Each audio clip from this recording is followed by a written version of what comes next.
This is Romeo and Juliet by William Shakespeare. Persons represented: Aeschylus, Prince of Verona; Paris, a young nobleman, kinsman to the prince; Montague and Capulet, heads of two houses at variance with each other; an old man, uncle to Capulet; Romeo, son to Montague; Mercutio, kinsman to the prince, and friend to Romeo; Benvolio, nephew to Montague, and friend to Romeo; Tybalt, nephew to Lady Capulet; Friar Lawrence, a Franciscan; Friar John, of the same order; Balthazar, servant to Romeo; Samson, servant to Capulet; Gregory, servant to Capulet; Peter, servant to Juliet's nurse; Abraham, servant to Montague; an apothecary; three musicians; a chorus; page to Paris, and another page; an officer; Lady Montague, wife to Montague; Lady Capulet, wife to Capulet; Juliet, daughter to Capulet; nurse to Juliet; citizens of Verona; several men and women, relations to both houses; maskers, guards, watchmen, and attendants. Scene, during the greater part of the play, in Verona, once in the fifth act at Mantua. The Prologue. Enter Chorus. Chorus. Two households, both alike in dignity, in fair Verona, where we lay our scene, from ancient grudge break to new mutiny, where civil blood makes civil hands unclean. From forth the fatal loins of these two foes, a pair of star-crossed lovers take their life, whose misadventured piteous overthrows doth with their death bury their parents' strife. The fearful passage of their death-marked love, and the continuance of their parents' rage, which but their children's end naught could remove, is now the 2 hours' traffic of our stage; the which, if you with patient ears attend, what here shall miss, our toil shall strive to mend. Act I, Scene I. A public place. Enter Samson and Gregory, armed with swords and bucklers. Samson. Gregory, on my word, we'll not carry coals. Gregory. No, for then we should be colliers. Samson. I mean, an we be in collar, we'll draw. Gregory. Ay, while you live, draw your neck out of the collar. Samson. I strike quickly, being moved. Gregory. But thou art not quickly moved to strike. Samson. A dog of the house of Montague moves me. Gregory. To move is to stir, and to be valiant is to stand. Therefore, if thou art moved, thou run'st away. Samson. A dog of that house shall move me to stand. I will take the wall of any man or maid of Montague's. Gregory. That shows thee a weak slave, for the weakest goes to the wall. Samson. True, and therefore women, being the weaker vessels, are ever thrust to the wall. Therefore I will push Montague's men from the wall, and thrust his maids to the wall. Gregory. The quarrel is between our masters, and us their men. 'Tis all one, I will show myself a tyrant. When I have fought with the men, I will be cruel with the maids, I will cut off their heads. Gregory. The heads of the maids? Samson. Ay, the heads of the maids, or their maidenheads. Take it in what sense thou wilt. Gregory. They must take it in sense that feel it. Samson. Me they shall feel while I am able to stand, and 'tis known I am a pretty piece of flesh. Gregory. 'Tis well thou art not fish. If thou hadst, thou hadst been poor. John. Draw thy tool, here comes two of the house of Montagues. Samson. My naked weapon is out. Quarrel, I will back thee. Gregory. How? Turn thy back and run? Samson. Fear me not. Gregory. No, marry, I fear thee. Samson. Let us take the law of our sides. Let them begin. Gregory. I will frown as I pass by, and let them take it as they list. Samson. Nay, as they dare. I will bite my thumb at them, which is disgrace to them if they bear it. Enter Abraham and Balthazar. Abraham. Do you bite your thumb at us, sir? Samson. I do bite my thumb, sir. Abraham. Do you bite your thumb at us, sir? Samson. Is the law of our side if I say aye? Gregory. No. Samson. No, sir, I do not bite my thumb at you, sir, but I bite my thumb, sir. Gregory. Do you quarrel, sir? Abraham. Quarrel, sir? No, sir. Samson. But if you do, sir, I am for you. I serve as good a man as you. Abraham. No better. Samson. Well, sir. Gregory. Say better. Here comes one of my master's kinsmen. Samson. Yes, better, sir. Abraham. You lie. Samson. Draw, if you be men. Gregory, remember thy swashing blow. They fight. Enter Benvolio. Benvolio. Part, fools! Put up your swords. You know not what you do. Beats down their swords. Enter Tybalt. Tybalt. What art thou drawn among these heartless hinds? Turn thee, Benvolio, look upon thy death. Benvolio. I do but keep the peace. Put up thy sword, or manage it to part these men with me. Tybalt. What, drawn, and talk of peace? I hate the word, as I hate hell, all Montagues, and thee. Have at thee, coward. They fight. Enter several of both houses, who join the fray. Then enter citizens with clubs. One citizen. Clubs, bills, and partisans, strike, beat them down. Down with the Capulets, down with the Montagues. Enter Capulet in his gown, and Lady Capulet. Capulet. What noise is this? Give me my long sword. Ho! Lady Capulet. A crutch! A crutch! Why call you for a sword? Capulet. My sword, I say! Old Montague has come and flourishes his blade in spite of me. Enter Montague and his Lady Montague. Montague. Thou villain Capulet, hold me not, let me go. Lady Montague. Thou shalt not stir one foot to seek a foe. Enter Prince with attendants. Prince. Rebellious subjects, enemies to peace, profaners of this neighbor-stained steel, will they not hear? What ho, you men, you beasts, that quench the fire of your pernicious rage with purple fountains issuing from your veins? On pain of torture from those bloody hands, throw your mistempered weapons to the ground, and hear the sentence of your moved prince. 3 civil brawls, bred of an airy word, by thee, old Capulet, and Montague have thrice disturbed the quiet of our streets, and made Verona's ancient citizens cast by their grave beseeming ornaments, to wield old partisans, in hands as old, cankered with peace, to part your cankered hate. If ever you disturb our streets again, your lives shall pay the forfeit of the peace. For this time all the rest depart away.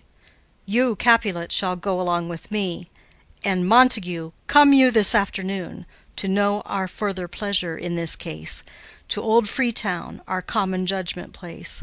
Once more, on pain of death, all men depart. Exit Prince and attendants, Capulet, Lady Capulet, Tybalt, citizens, and servants. Montague. Who set this ancient quarrel new abroach? Speak, nephew, were you by when it began? Benvolio. Here were the servants of your adversary and yours, close fighting ere I did approach. I drew to part them. In the instant came the fiery Tybalt with his sword prepared, which as he breathed defiance to my ears he swung about his head and cut the winds, who, nothing hurt withal, hissed him in scorn. While we were interchanging thrusts and blows, came more and more, and fought on part and part, till the prince came, who parted either part. Lady Montague. Oh, where is Romeo? Saw you him to-day? Right glad I am he was not at this fray. Benvolio. Madam, an hour before the worshipped sun peered forth the golden window of the east, a troubled mind drave me to walk abroad, where, underneath the grove of sycamore, that westward rooteth from the city's side, so early walking did I see your son. Towards him I made, but he was ware of me, and stole into the covert of the wood. I, measuring his affections by my own, that most are busied when they're most alone, pursued my humor, not pursuing his, and gladly shunned who gladly fled from me. Montague. Many a morning hath he there been seen, with tears augmenting the fresh morning's dew, adding to clouds more clouds with his deep sighs.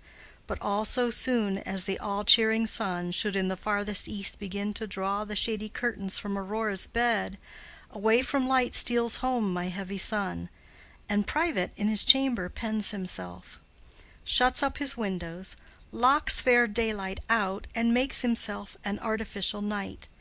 Black and portentous must this humor prove, unless good counsel may the cause remove. Benvolio. My noble uncle, do you know the cause? Montague. I neither know it nor can learn of him. Benvolio. Have you importuned him by any means? Montague. Both by myself and many other friends. But he his own affection's counselor is to himself. I will not say how true, but to himself so secret and so close, so far from sounding and discovery, as is the bud bit with an envious worm ere he can spread his sweet leaves to the air, or dedicate his beauty to the sun. Could we but learn from whence his sorrows grow, we would as willingly give cure as know. Benvolio. See, here he comes. So please you step aside. I'll know his grievance, or be much denied. Montague. I would thou wert so happy by thy stay to hear true shrift. Come, madam, let's away. Exit Montague and lady. Enter Romeo. Benvolio. Good morrow, cousin. Romeo. Is the day so young? Benvolio. But new struck 9. Romeo. Ay me, sad hours seem long. Was that my father that went hence so fast? Benvolio. It was. What sadness lengthens Romeo's hours? Romeo. Not having that which having makes them short. Benvolio. In love? Romeo. Out. Benvolio. Of love? Romeo. Out of her favor where I am in love. Benvolio. Alas, that love, so gentle in his view, should be so tyrannous and rough in proof. Romeo. Alas, that love, whose view is muffled still, should without eyes see pathways to his will. Where shall we dine? O me! What fray was here? Yet tell me not, for I have heard it all. Here's much to do with hate, but more with love. Why then, O brawling love, O loving hate, O anything of nothing first create, O heavy lightness, serious vanity, misshapen chaos of well-seeming forms, feather of lead, bright smoke, cold fire, sick health, still waking sleep that is not what it is. This love feel I, that feel no love in this. Dost thou not laugh? Benvolio. No, cause I rather weep. Romeo. Good heart at what? Benvolio. At thy good heart's oppression. Romeo. Why, such is love's transgression. Griefs of mine own lie heavy in my breast, which thou wilt propagate, to have it pressed with more of thine. This love that thou hast shown doth add more grief to too much of mine own. Love is a smoke raised with the fume of sighs, being purged, a fire sparkling in lovers' eyes, being vexed, a sea nourished with lovers' tears. What is it else? A madness most discreet, a choking gall and a preserving sweet. Farewell, my coz. Going. Benvolio. Soft, I will go along, and if you leave me so, you do me wrong. Romeo. Tut! I have lost myself. I am not here. This is not Romeo. He's some other where. Benvolio. Tell me in sadness who is that you love. Romeo. What, shall I groan and tell thee? Benvolio. Groan? Why, no, but sadly tell me who. Romeo. Bid a sick man in sadness make his will. Ah, word ill urged to one that is so ill. In sadness, cousin, I do love a woman. Benvolio. I aimed so near when I supposed you loved. Romeo. A right good markman, and she's fair I love. Benvolio, a right fair mark, fair coz, is soonest hit. Romeo. Well, in that hit you miss. She'll not be hit with Cupid's arrow. She hath Dian's wit, and in strong proof of chastity well armed, from love's weak childish bow she lives unharmed. She will not stay the siege of loving terms, nor bide the encounter of assailing eyes, nor ope her lap to saint seducing gold. Oh, she's rich in beauty, only poor that when she dies, with beauty dies her store. Benvolio. Then she hath sworn that she will still live chaste? Romeo. She hath, and in that sparing makes huge waste. For beauty, starved with her severity, cuts beauty off from all posterity. She is too fair, too wise, wisely too fair, to merit bliss by making me despair. She hath forsworn to love, and in that vow do I live dead that live to tell it now. Benvolio. Be ruled by me. Forget to think of her. Romeo. Oh, teach me how I should forget to think.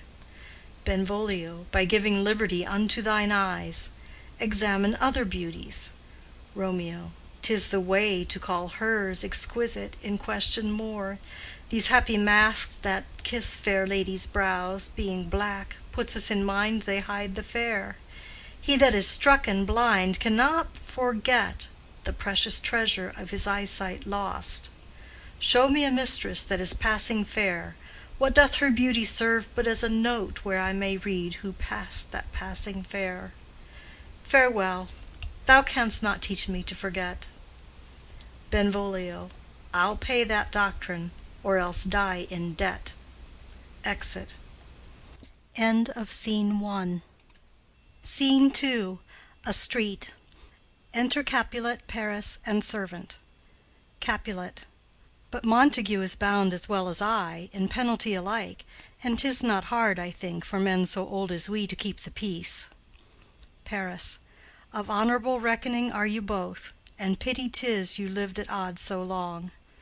But now, my lord, what say you to my suit? Capulet. But saying o'er what I have said before. My child is yet a stranger in the world. She hath not seen the change of 14 years. Let 2 more summers wither in their pride, ere we may think her ripe to be a bride. Paris. Younger than she are happy mothers made. Capulet. And too soon marred are those so early made. The earth hath swallowed all my hopes but she. She is the hopeful lady of my earth. But woo her, gentle Paris, get her heart. My will to her consent is but a part. And she agree, within her scope of choice lies my consent and fair according voice. This night I hold an old accustomed feast, whereto I have invited many a guest, such as I love. And you among the store, one more most welcome makes my number more. At my poor house look to behold this night earth-treading stars that make dark heaven light. Such comfort as do lusty young men feel, when well-apparelled April on the heel of limping winter treads, even such delight among fresh female buds shall you this night inherit at my house. Hear all see, and like her most whose merit most shall be, which among view of many, mine being one, may stand in number, though in reckoning none. Come, go with me. Go, sirrah, trudge about through fair Verona, find those persons out whose names are written there, gives a paper, and to them say, my house and welcome on their pleasure stay. Exit Capulet and Paris. Servant. Find them out whose names are written here. It is written that the shoemaker should meddle with his yard, and the tailor with his last, the fisher with his pencil, and the painter with his nets. But I am sent to find those persons whose names are here writ, and can never find what names the writing person hath here writ. I must to the learned, in good time. Enter Benvolio and Romeo. Benvolio. Tut, man, one fire burns out another's burning. One pain is lessened by another's anguish. Turn giddy, and be holp by backward turning. One desperate grief cures with another's languish. Take thou some new infection to thy eye, and the rank poison of the old will die. Romeo, your plantain leaf is excellent for that. Benvolio, for what, I pray thee? Romeo, for your broken shin. Benvolio, why, Romeo, art thou mad? Romeo, not mad, but bound more than a madman is, shut up in prison, kept without my food, whipped and tormented and— Good-den, good fellow. Servant, God gi' good-den. I pray, sir, can you read? Romeo, ay, mine own fortune in my misery. Servant, perhaps you have learned it without book, but I pray, can you read anything you see? Romeo, ay, if I know the letters and the language. Servant, ye say honestly. Rest you merry. Romeo, stay, fellow, I can read. Reads. Signor Martino and his wife and daughters, County Anselmo and his beauteous sisters, the lady widow of Vitruvio, Signor Placentio and his lovely nieces, Mercutio and his brother Valentine, mine uncle Capulet, his wife and daughters, my fair niece Rosaline, Livia, Signor Valentio and his cousin Tybalt, Lucio and the lively Helena. A fair assembly. Gives back the paper. Whither should they come? Servant, up. Romeo, whither? Servant, to supper, to our house. Romeo, whose house? Servant, my master's. Romeo, indeed, I should have asked you that before. Servant, now I'll tell you without asking. My master is the great rich Capulet, and if you be not of the house of Montagues, I pray, come and crush a cup of wine. Rest you merry. Exit. Benvolio. At this same ancient feast of Capulets sups the fair Rosaline, whom thou so lovest, with all the admired beauties of Verona. Go thither, and with unattainted eye compare her face with some that I shall show, and I will make thee think thy swan a crow. Romeo. When the devout religion of mine eye maintained such falsehood, then turn tears to fires. And these, who often drowned, could never die, transparent heretics, be burnt for liars. One fairer than my love? The all-seeing sun ne'er saw her match since first the world begun. Benvolio. Tut, you saw her fair, none else being by, herself poised with herself in either eye. But in that crystal scales let there be weighed your lady's love against some other maid that I will show you shining at this feast, and she shall scant show well that now shows best. Romeo. I'll go along, no such sight to be shown, but to rejoice in splendor of mine own. Exit. Scene 3. Room in Capulet's house. Enter Lady Capulet and nurse. Lady Capulet. Nurse, where's my daughter? Call her forth to me. Nurse. By my maidenhead, at 12-year-old I bade her come. What, lamb? What, ladybird? God forbid! Where's this girl? What, Juliet? Enter Juliet. Juliet. How now? Who calls? Nurse. Your mother. Juliet. Madam, I am here. What is your will? Lady Capulet. This is the matter. Nurse, give leave a while. We must talk in secret. Nurse, come back again. I have remembered me. Thou's hear our counsel. Thou knowest my daughter's of a pretty age. Nurse. Faith, I can tell her age unto an hour. Lady Capulet. She's not 14. Nurse. I'll lay 14 of my teeth, and yet to my teen be it spoken, I have but 4. She is not 14. How long is it now to Lammastide? Lady Capulet. A fortnight and odd days. Nurse. Even or odd, of all the days in the year, come Lammas Eve at night shall she be 14. Susan and she, God rest all Christian souls, were of an age. Well, Susan is with God. She was too good for me. But, as I said, on Lammas Eve at night shall she be 14. That shall she, Mary. I remember it well. 'Tis since the earthquake now 11 years, and she was weaned. I never shall forget it. Of all the days of the year, upon that day, for I had then laid wormwood to my dug, sitting in the sun under the dove-house wall, my lord and you were then at Mantua. Nay, I do bear a brain. But as I said, when it did taste the wormwood on the nipple of my dug, and felt it bitter, pretty fool, to see it tetchy and fall out with the dug, shake, quoth the dove-house, 'twas no need, I trow, to bid me trudge, and since that time it is 11 years. For then she could stand alone, nay, by the rood she could have run and waddled all about, for even the day before she broke her brow. And then my husband, God be with his soul, he was a merry man, took up the child. Yea, quoth he, dost thou fall upon thy face? Thou wilt fall backward when thou hast more wit. Wilt thou not, Jewel? And by my holidame, the pretty wretch left crying, and said, Aye. To see now how a jest shall come about, I warrant, and I should live 1,000 years, and never should forget it. Wilt thou not, Jewel? Quoth he. And pretty fool it stinted and said, Aye. Lady Capulet. Enough of this. I pray thee hold thy peace. Nurse. Yes, madam. Yet I cannot choose but laugh to think it should leave crying and say Aye. And yet I warrant it had upon its brow a bump as big as a young cockerel's stone, a parlous knock, and it cried bitterly. Yea, quoth my husband, fall'st upon thy face? Thou wilt fall backward when thou comest to age, wilt thou not, Jewel? It stinted and said, Aye. Juliet. And stint thou too, I pray thee, nurse, say Aye. Nurse. Peace, I have done. God mark thee to his grace. Thou wast the prettiest babe that e'er I nursed, and I might live to see thee married once, I have my wish. Lady Capulet. Marry. That marry is the very theme I came to talk of.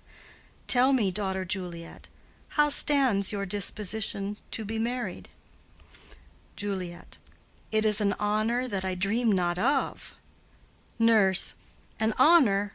Were not I thine only nurse, I would say thou hadst sucked wisdom from thy teat. Lady Capulet. Well, think of marriage now. Younger than you, here in Verona, ladies of esteem, are made already mothers. By my count, I was your mother much upon these years that you are now a maid. Thus then, in brief, the valiant Paris seeks you for his love. Nurse. A man, young lady, lady, such a man as all the world. Why, he's a man of wax. Lady Capulet. Verona's summer hath not such a flower. Nurse. Nay, he's a flower, in faith, a very flower. Lady Capulet. What say you? Can you love the gentleman? This night you shall behold him at our feast. Read o'er the volume of young Paris's face, and find delight writ there with beauty's pen. Examine every married lineament, and see how one another lends content. And what obscured in this fair volume lies, find written in the margent of his eyes. This precious book of love, this unbound lover, to beautify him, only lacks a cover. The fish lives in the sea, and 'tis much pride for fair without the fair within to hide. That book in many's eyes doth share the glory that in gold clasped locks in the golden story. So shall you share all that he doth possess, by having him, making yourself no less. Nurse. No less, nay, bigger. Women grow by men. Lady Capulet. Speak briefly. Can you like of Paris's love? Juliet. I'll look to like, if looking liking move, but no more deep will I endart mine eye than your consent gives strength to make it fly. Enter a servant. Servant. Madam, the guests are come, supper served up, you called, my young lady asked for, the nurse cursed in the pantry, and everything in extremity. I must hence to wait. I beseech you, follow straight. Lady Capulet. We follow thee. Exit servant. Juliet, the county stays. Nurse. Go, girl. Seek happy nights to happy days. Exit. Scene 4. A street. Enter Romeo, Mercutio, Benvolio, with 5 or 6 maskers, torch-bearers, and others. Romeo. What, shall this speech be spoke for our excuse, or shall we on without apology? Benvolio. The date is out of such prolixity. We'll have no Cupid hoodwinked with a scarf, bearing a Tartar's painted bow of lath, scaring the ladies like a crow‐keeper, nor no without-book prologue, faintly spoke after the prompter, for our entrance. But let them measure us by what they will, and we'll measure them a measure and be gone. Romeo. Give me a torch.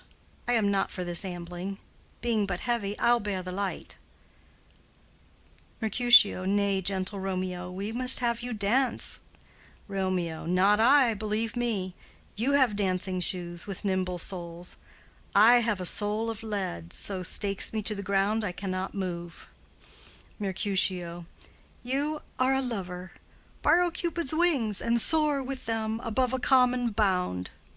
Romeo. I am too sore and pierced with his shaft to soar with his light feathers, and so bound I cannot bound a pitch above dull woe. Under love's heavy burden do I sink. Mercutio. And to sink in it should you burden love, too great oppression for a tender thing. Romeo. Is love a tender thing? It is too rough, too rude, too boisterous, and it pricks like thorn. Mercutio. If love be rough with you, be rough with love. Prick love for pricking, and you beat love down. Give me a case to put my visage in, putting on a mask.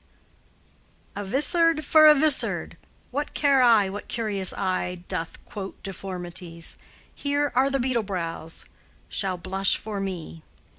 Benvolio. Come, knock and enter, and no sooner in but every man betake him to his legs. Romeo. A torch for me. Let wantons light of heart tickle the senseless rushes with their heels, for I am proverbed with the grandsire phase. I'll be a candle holder, and look on. The game was ne'er so fair, and I am done. Mercutio. Tut! Done's the mouse, the constable's own word. If thou art done, we'll draw thee from the mire of this, sir, reverence, love, wherein thou stickest up to the ears. Come, we burn daylight. Ho! Romeo. Nay, that's not so. Mercutio. I mean, sir, in delay we waste our lights in vain, like lamps by day. Take our good meaning, for our judgment sits 5 times in that ere once in our 5 wits. Romeo. And we mean well in going to this mask, but 'tis no wit to go. Mercutio. Why, may one ask? Romeo. I dreamt a dream to-night. Mercutio. So did I. Romeo. Well, what was yours? Mercutio. That dreamers often lie. Romeo. In bed asleep, while they do dream things true. Mercutio. Oh, then, I see Queen Mab hath been with you. She is the fairy's midwife, and she comes in shape no bigger than an agate stone on the forefinger of an alderman, drawn with a team of little atomies athwart men's noses as they lie asleep. Her wagon spokes made of long spinners' legs, the cover of the wings of grasshoppers, the traces of the smallest spider's web, the collars of the moonshine's watery beams, her whip of cricket's bone, the lash of film, her wagoner a small gray-coated gnat, not half so big as a round little worm pricked from the lazy finger of a maid. Her chariot is an empty hazelnut, made by the joiner squirrel or old grub, time out of mind the fairies' coachmakers. And in this state she gallops night by night through lovers' brains, and then they dream of love.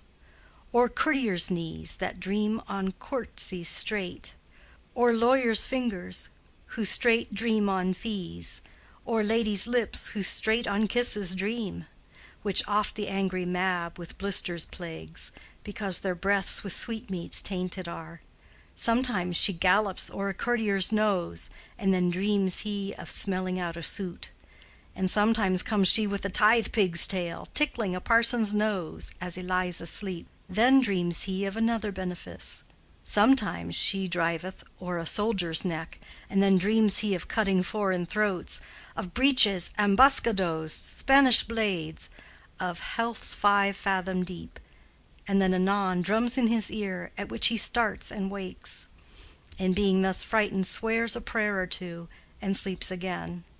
This is that very Mab that plats the manes of horses in the night, and bakes the elf-locks in foul sluttish hairs, which once entangled much misfortune bodes. This is the hag, when maids lie on their backs, that presses them, and learns them first to bear, making them women of good carriage. This is she. Romeo. Peace, peace, Mercutio, peace. Thou talk'st of nothing. Mercutio. True, I talk of dreams, which are the children of an idle brain, begot of nothing but vain fantasy, which is as thin of substance as the air, and more inconstant than the wind, who woos even now the frozen bosom of the north, and being angered puffs away from thence, turning his face to the dew-dropping south. Benvolio. This wind you talk of blows us from ourselves. Supper is done, and we shall come too late. Romeo. I fear too early. For my mind misgives, some consequence, yet hanging in the stars, shall bitterly begin this fearful date with this night's revels, and expire the term of a despised life, closed in my breast by some vile forfeit of untimely death. But he that hath the steerage of my course, direct my sail. On, lusty gentlemen. Benvolio. Strike, drum. Exit. End of Scene 4. Scene 5. A hall in Capulet's house. Musicians waiting. Enter servants. Servant 1. Where's Potpan that he helps not to take away? He shift a trencher, he scrape a trencher. Servant 2. When good manners shall lie all in one or two men's hands, and they unwashed too, 'tis a foul thing. Servant 1. Away with the joined stools, remove the court cupboard, look to the plate, good thou, save me a piece of marchpane, and as thou lovest me, let the porter let in Susan Grindstone and Nell, Antony and Potpan. Servant 2. Aye, boy, ready. Servant 1. You are looked for and called for, asked for and sought for in the great chamber. Servant 2. We cannot be here and there too. Cheerly, boys, be brisk a while, and the longer liver take all. They retire behind. Enter Capulet, etc., with the guests and maskers. Capulet. Welcome, gentlemen, ladies that have their toes unplagued with corns will have a bout with you. Aha, my mistresses, which of you all will now deny to dance? She that makes dainty, she, I'll swear, hath corns. Am I come near you now? Welcome, gentlemen. I have seen the day that I have worn a vissard, and could tell a whispering tale in a fair lady's ear, such as would please. 'Tis gone, 'tis gone, 'tis gone. You are welcome, gentlemen. Come, musicians, play. A hall, give room, and foot it, girls. Music plays, and they dance. More light, you knaves, and turn the tables up, and quench the fire, the room is grown too hot. Ah, sirrah, this unlooked-for sport comes well. Nay, sit, good cousin Capulet, for you and I are past our dancing days. How long is it now since last yourself and I were in a mask? Capulet. 2. By your lady, 30 years. Capulet. What, man, 'tis not so much, 'tis not so much, 'tis since the nuptial of Lucentio. Come Pentecost as quickly as it will, some 25 years, and then we masked. Capulet. 2. 'Tis more, 'tis more, his son is elder, sir, his son is 30. Capulet. Will you tell me that? His son was but a ward 2 years ago. Romeo. What lady is that which doth enrich the hand of yonder knight? Servant. I know not, sir. Romeo. Oh, she doth teach the torches to burn bright. It seems she hangs upon the cheek of night like a rich jewel in an Ethiop's ear. Beauty too rich for use, for earth too dear. So shows a snowy dove trooping with crows, as yonder lady o'er her fellows shows. The measure done, I'll watch her place of stand, and touching hers, make blessed my rude hand. Did my heart love till now? Forswear at sight, for I ne'er saw true beauty till this night. Tybalt. This, by his voice, should be a Montague. Fetch me my rapier, boy. What, dares the slave come hither, covered with an antic face, to flee and scorn at our solemnity? Now, by the stock and honor of my kin, to strike him dead I hold it not a sin. Capulet. Why, how now, kinsman, wherefore storm you so? Tybalt. Uncle, This is a Montague, our foe, a villain that is hither come in spite to scorn at our solemnity this night. Capulet. Young Romeo is it? Tybalt. 'Tis he, that villain Romeo. Capulet. Content thee, gentle coz, let him alone. He bears him like a portly gentleman. And to say truth, Verona brags of him to be a virtuous and well-governed youth. I would not for the wealth of all the town here in my house do him disparagement. Therefore be patient, take no note of him, it is my will. The which if thou respect, show a fair presence, and put off these frowns, and ill-beseeming semblage for a feast. Tybalt. It fits, when such a villain is a guest. I'll not endure him. Capulet. He shall be endured. What, goodman boy, I say he shall. Go to. Am I the master here, or you? Go to. You'll not endure him, God shall mend my soul. You'll make a mutiny among my guests. You'll set a cock-a-hoop. You'll be the man. Tybalt. Why, uncle, 'tis a shame. Capulet. Go to, go to. You are a saucy boy. Is it so indeed? This trick may chance to scathe you. I know what. You must contrary me. Marry, 'tis time. Well said, my hearts. You are a prince-cox. Go, be quiet, or more light, more light! For shame, I'll make you quiet. What, cheerly, my hearts! Tybalt. Patience perforce with wilful choler meeting makes my flesh tremble in their different greeting. I will withdraw, but this intrusion shall, now seeming sweet, convert to bitter gall. Exit. Romeo to Juliet. If I profane with my unworthiest hand this holy shrine, the gentle fine is this: my lips, two blushing pilgrims, ready stand to smooth that rough touch with a tender kiss. Juliet. Good pilgrim, you do wrong your hands too much, which mannerly devotion shows in this: for saints have hands that pilgrims' hands do touch, and palm to palm is holy palmer's kiss. Romeo. Have not saints lips, and holy palmers too? Juliet. Ay, pilgrim, lips that they must use in prayer. Romeo. O then, dear saint, let lips do what hands do. They pray, grant thou, lest faith turn to despair. Juliet. Saints do not move, though grant for prayer's sake. Romeo. Then move not, while my prayer's effect I take. Thus from my lips, by thine my sin is purged. Kisses her. Juliet. Then have my lips the sin that they have took. Romeo. Sin from my lips? O trespass sweetly urged! Give me my sin again. Juliet. You kiss by the book. Nurse. Madam, your mother craves a word with you. Romeo. What is her mother? Nurse. Marry, bachelor, her mother is the lady of the house, and a good lady, and a wise and virtuous. I nursed her daughter that you talked withal. I tell you, he that can lay hold of her shall have the chinks. Romeo. Is she a Capulet? O dear account, my life is my foe's debt. Benvolio. Away, begone, the sport is at the best. Romeo. Ay, so I fear, the more is my unrest. Capulet. Nay, gentlemen, prepare not to be gone. We have a trifling foolish banquet towards. Is it e'en so? Why then, I thank you all. I thank you, honest gentlemen. Good night. More torches here. Come on, then, let's to bed.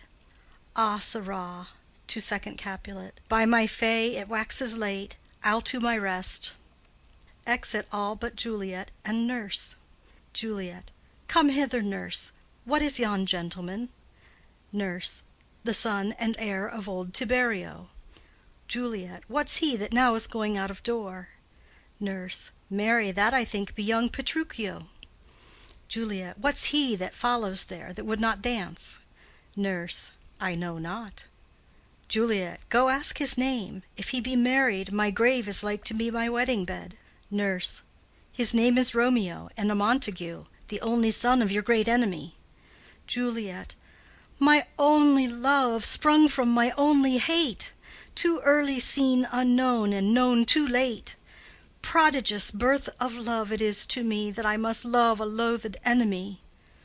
Nurse. What's this? What's this? Juliet. A rhyme I learned even now of one I danced withal. One calls within, Juliet. Nurse. Anon, anon. Come, let's away. The strangers all are gone. Exit. Enter chorus. Chorus. Now old desire doth in his deathbed lie, and young affection gapes to be his heir. That fair for which love groaned for and would die, with tender Juliet matched, is now not fair. Now Romeo is beloved, and loves again, alike bewitched by the charm of looks. But to his foe supposed he must complain, and she steal love's sweet bait from fearful hooks.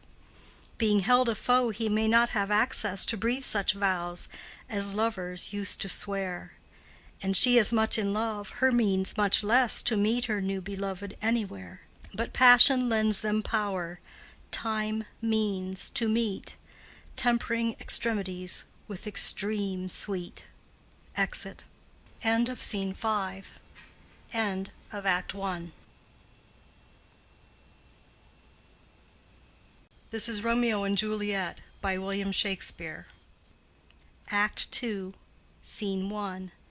An open place adjoining Capulet's garden. Enter Romeo. Romeo. Can I go forward when my heart is here?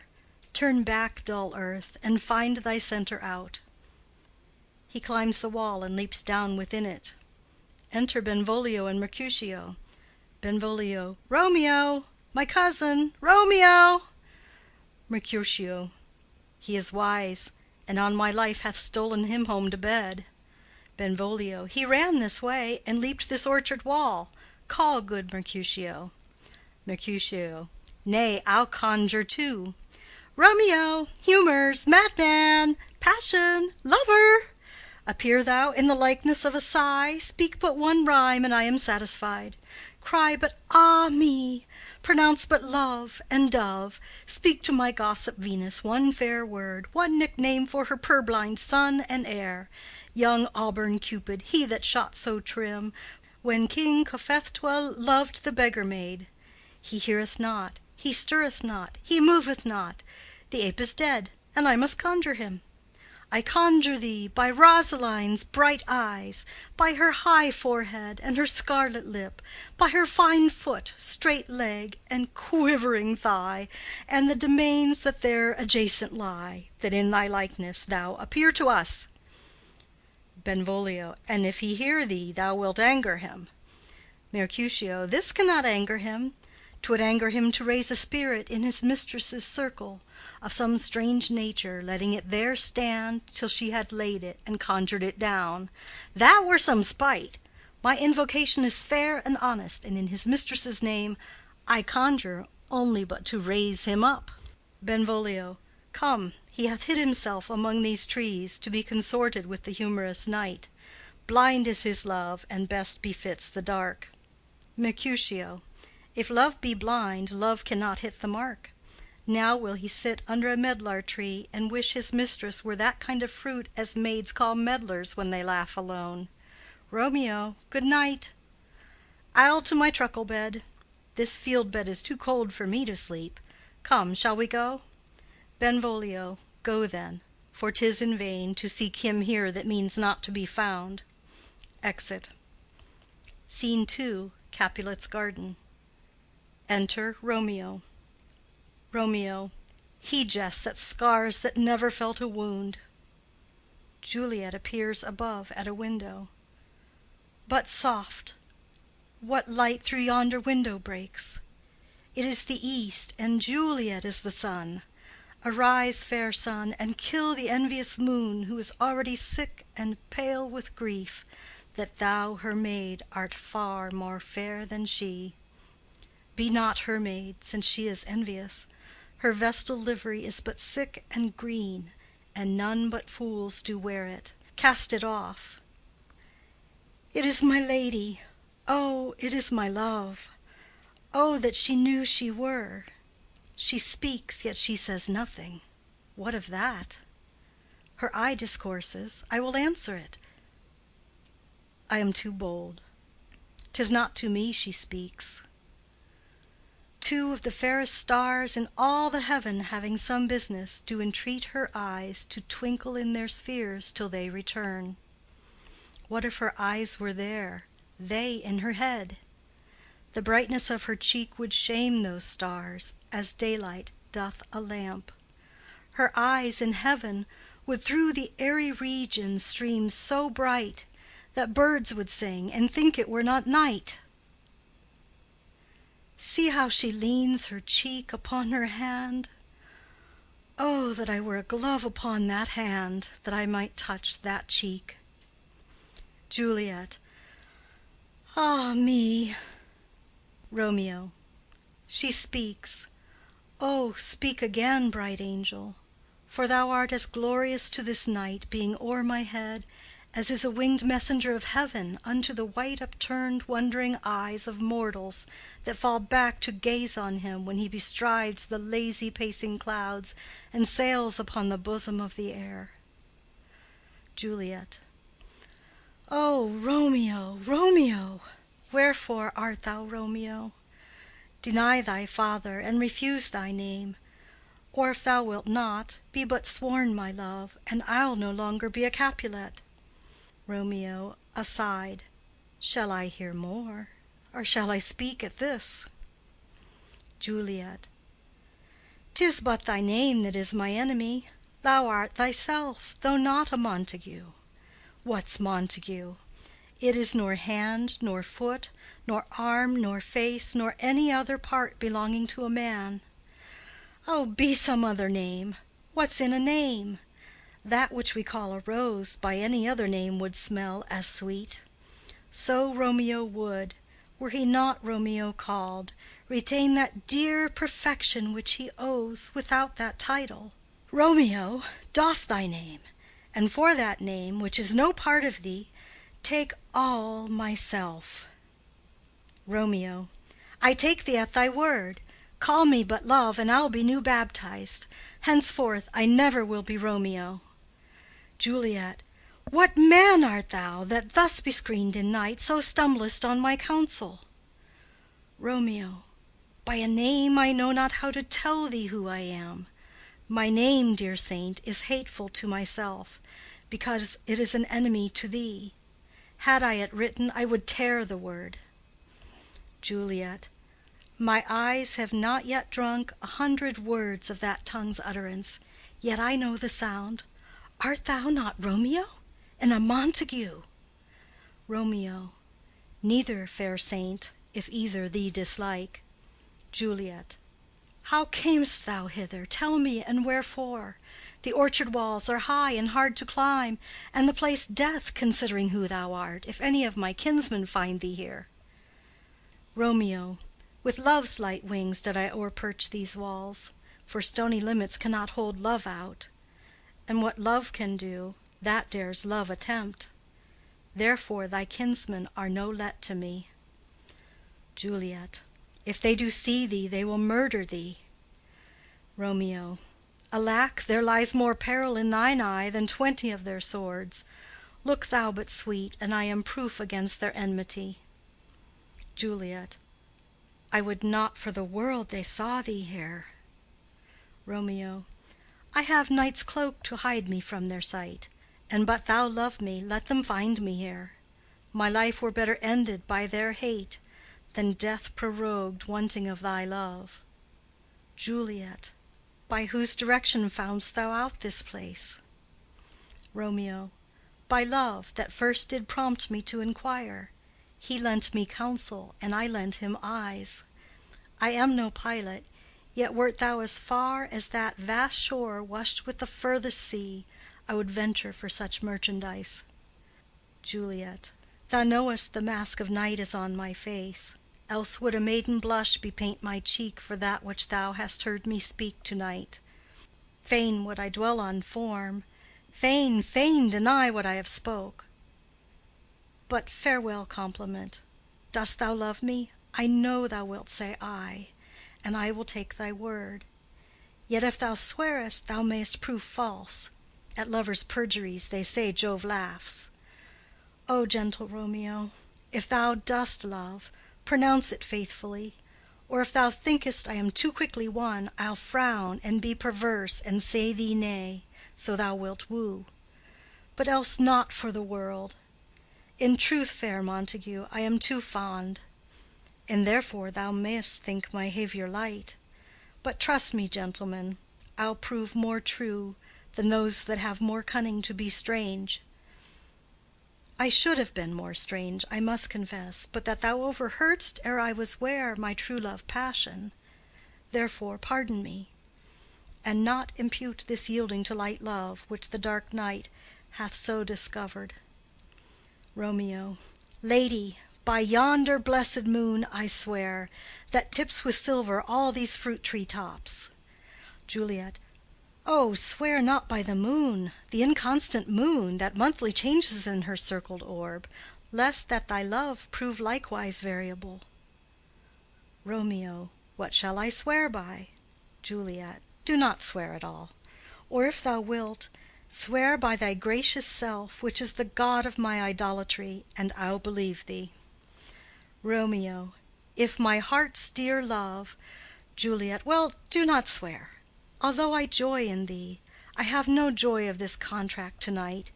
It is too rash, too unadvised, too sudden, too like the lightning which doth cease to be ere one can say, it lightens. Sweet good night. This bud of love by summer's ripening breath may prove a beauteous flower when next we meet. Good night, good night. As sweet repose and rest come to thy heart as that within my breast. Romeo. Oh, wilt thou leave me so unsatisfied? Juliet. What satisfaction canst thou have to-night? Romeo. The exchange of thy love's faithful vow for mine. Juliet. I gave thee mine before thou didst request it, and yet I would it were to give again. Romeo. Wouldst thou withdraw it? For what purpose, love? Juliet. But to be frank and give it thee again. And yet I wish but for the thing I have. My bounty is as boundless as the sea, my love as deep. The more I give to thee, the more I have, for both are infinite. I hear some noise within. Dear love, adieu. Nurse calls within. Juliet! Anon, good nurse. Sweet Montague, be true. Stay but a little. I will come again. Exit. Romeo. Oh, blessed, blessed night!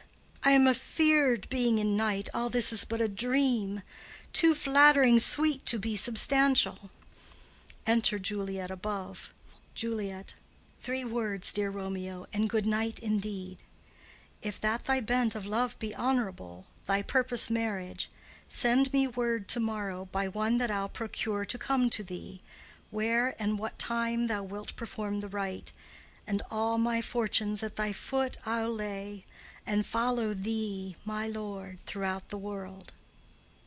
Nurse within. Madam! Juliet. I come anon. But if thou meanest not well, I do beseech thee. Nurse within. Madam!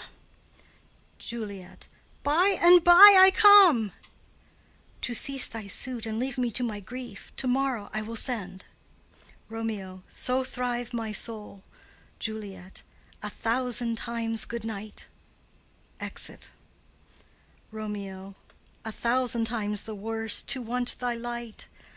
Love goes toward love as schoolboys from their books, but love from love towards school with heavy looks. Retiring slowly. Re-enter Juliet above. Juliet. Hist! Romeo! Hist! Oh, for a falconer's voice to lure this tassel gentle back again! Bondage is hoarse and may not speak aloud, else would I tear the cave where Echo lies, and make her airy tongue more hoarse than mine with repetition of my Romeo's name. Romeo. It is my soul that calls upon my name.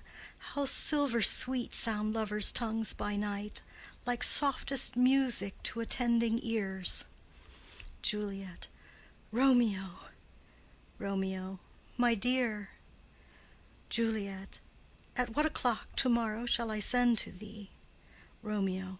at the hour of 9. Juliet. I will not fail. 'Tis 20 years till then. I have forgot why I did call thee back. Romeo. Let me stand here till thou remember it. Juliet. I shall forget, to have thee still stand there, remembering how I love thy company. Romeo. And I'll still stay, to have thee still forget, forgetting any other home but this. Juliet. 'Tis almost morning. I would have thee gone, and yet no farther than a wanton's bird, that lets it hop a little from her hand, like a poor prisoner in his twisted gyves, and with a silk thread plucks it back again, so loving jealous of his liberty. Romeo. I would I were thy bird. Juliet. Sweet, so would I. Yet I should kill thee with much cherishing. Good night, good night. Parting is such sweet sorrow, that I shall say good night till it be morrow. Exit. Romeo. Sleep dwell upon thine eyes, peace in thy breast. Would I were sleep and peace, so sweet to rest. Hence will I to my ghostly father's cell, his help to crave, and my dear hap to tell. Exit. End of Scene 2. Act 2, Scene 3. Friar Lawrence's cell. Enter Friar Lawrence with a basket. Friar. The gray-eyed morn smiles on the frowning night, checkering the eastern clouds with streaks of light, and flecked darkness like a drunkard reels from forth day's path and tightens fiery wheels. Non ere the sun advance his burning eye, the day to cheer and night's dank dew to dry, I must fill up this osier cage of ours with baleful weeds and precious juiced flowers. The earth, that's nature's mother, is her tomb. What is her burying grave? That is her womb, and from her womb children of divers kind we sucking on her natural bosom find. Many for the virtues excellent, none but for some, and yet all different. O mickle is the powerful grace that lies in plants, herbs, stones, and their true qualities. For naught so vile that on the earth doth live, but to the earth some special good doth give. Nor aught so good, but strained from that fair use, revolts from true birth, stumbling on abuse. Virtue itself turns vice, being misapplied, and vice sometimes by action dignified. Within the infant rind of this small flower poison hath residence, and medicine power. For this being smelt, with that part cheers each part, being tasted slays all senses with the heart. Two such opposed kings encamp them still in man as well as herbs, grace and rude will. And where the worser is predominant, full soon the canker death eats up that plant. Enter Romeo. Romeo. Good morrow, father. Friar. Benedicite! What early tongue so sweet saluteth me? Young son, it argues a distempered head so soon to bid good morrow to thy bed. Care keeps his watch in every old man's eye, and where care lodges sleep will never lie. But where unbruised youth with unstuffed brain doth couch his limbs, there golden sleep doth reign. Therefore thy earliness doth me assure thou art uproused with some distemperature. Or if not so, then here I hit it right, our Romeo hath not been in bed to-night. Romeo. That last is true, the sweeter rest was mine. Friar. God pardon sin! Wast thou with Rosaline? Romeo. With Rosaline, my ghostly father? No! I have forgot that name, and that name's woe. Friar. That's my good son. But where hast thou been then? Romeo. I'll tell thee ere thou ask it me again. I have been feasting with mine enemy, where on a sudden one hath wounded me that's by me wounded. Both are remedies within thy help and thy holy physic lies. I bear no hatred, blessed man, for lo, my intercession likewise steads my foe. Friar. Be plain, good son, and homely in thy drift. Riddling confession finds but riddling shrift. Romeo. Then plainly know my heart's dear love is set on the fair daughter of rich Capulet. As mine on hers, so hers is set on mine, and all combine, save what thou must combine by holy marriage, when and where and how we met, we wooed and made exchange of vow, I'll tell thee as we pass, but this I pray, that thou consent to marry us to-day. Friar. Holy Saint Francis, what a change is here! Is Rosaline, that thou didst love so dear, so soon forsaken? Young men's love, then, lies not truly in their hearts, but in their eyes. Jesu Maria, what a deal of brine hath washed thy sallow cheeks for Rosaline! How much salt water thrown away in waste, to season love that of it doth not taste! The sun not yet thy sighs from heaven clears, thy old groans ring yet in mine ancient ears. Lo, here upon thy cheek the stain doth sit of an old tear that is not washed off yet. If e'er thou wast thyself, and these woes thine, thou and these woes were all for Rosaline. And art thou changed? Pronounce this sentence then: women may fall when there's no strength in men.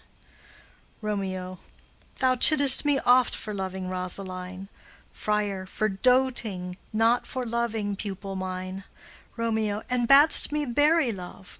Friar. Not in a grave to lay one in, another out to have. Romeo. I pray thee, chide not. She whom I love now doth grace for grace and love for love allow. The other did not so. Friar. Oh, she knew well thy love did read by rote that could not spell. But come, young waverer, come go with me. In one respect I'll thy assistant be, for this alliance may so happy prove to turn your household's rancour to pure love. Romeo. Oh, let us hence, I stand on sudden haste. Friar. Wisely and slow, they stumble that run fast. Exit. Scene 4. A street. Enter Benvolio and Mercutio. Mercutio. Where the devil should this Romeo be? Came he not home to-night? Benvolio. Not to his father's. I spoke with his man. Mercutio. Ah, that same pale hard-hearted wench, that Rosaline, torments him so that he will sure run mad. Benvolio. Tybalt, the kinsman to old Capulet, hath sent a letter to his father's house. Mercutio. A challenge on my life. Benvolio. Romeo will answer it. Mercutio. Any man that can write may answer a letter. Benvolio. Nay, he will answer the letter's master, how he dares, being dared. Mercutio. Alas, poor Romeo, he is already dead, stabbed with a white wench's black eye, shot through the ear with a love song, the very pin of his heart cleft with the blind bow boy's butt shaft. And is he a man to encounter Tybalt? Benvolio. Why, what is Tybalt? Mercutio. More than prince of cats, I can tell you. Oh, he's the courageous captain of compliments. He fights as you sing prick song, keeps time, distance, and proportion, rests me his minim, rest, 1, 2, and a third in your bosom, the very butcher of a silk button, a duellist, a gentleman of the very first house, of the first and second cause. Ah, the immortal passado, the punto reverso, the hey— Benvolio. The what? Mercutio. The pox of such antic, lisping, affecting fantasticos, these new tuners of accents. By Jesu, a very good blade, a very tall man, a very good whore. Why, is not this a lamentable thing, grandsire, that we should be thus afflicted with these strange flies, these fashion-mongers, these pardon-de-mois, who stand so much on the new form that they cannot sit at ease on the old bench? Oh, their bonds, their bonds! Benvolio. Here comes Romeo, here comes Romeo. Mercutio. Without his roe, like a dried herring. O flesh, flesh, how art thou fishified! Now he is for the numbers that Petrarch flowed in. Laura to his lady was but a kitchen wench. Mary, she had a better love to berhyme her. Dido, a dowdy. Cleopatra, a gypsy. Helen, an hero. Hildings and harlots. Thisbe, a grey eye or so, but not to the purpose. Enter Romeo. Signor Romeo, bonjour. There's a French salutation to your French slop. You gave us the counterfeit fairly last night. Romeo. Good morrow to you both. What counterfeit did I give you? Mercutio. The slip, sir, the slip. Can you not conceive? Romeo. Pardon, good Mercutio, my business was great, and in such a case as mine a man may strain courtesy. Mercutio. That's as much as to say, such a case as yours constrains a man to bow in the hams. Romeo. Meaning to curtsy. Mercutio. Thou hast most kindly hit it. Romeo. A most courteous exposition. Mercutio. Nay, I am the very pink of courtesy. Romeo. Pink for flower. Mercutio. Right. Romeo. Why, then is my pump well flowered. Mercutio. Well said. Follow me this jest now till thou hast worn out thy pump, that when the single soul of it is worn, the jest may remain, after the wearing, soul singular.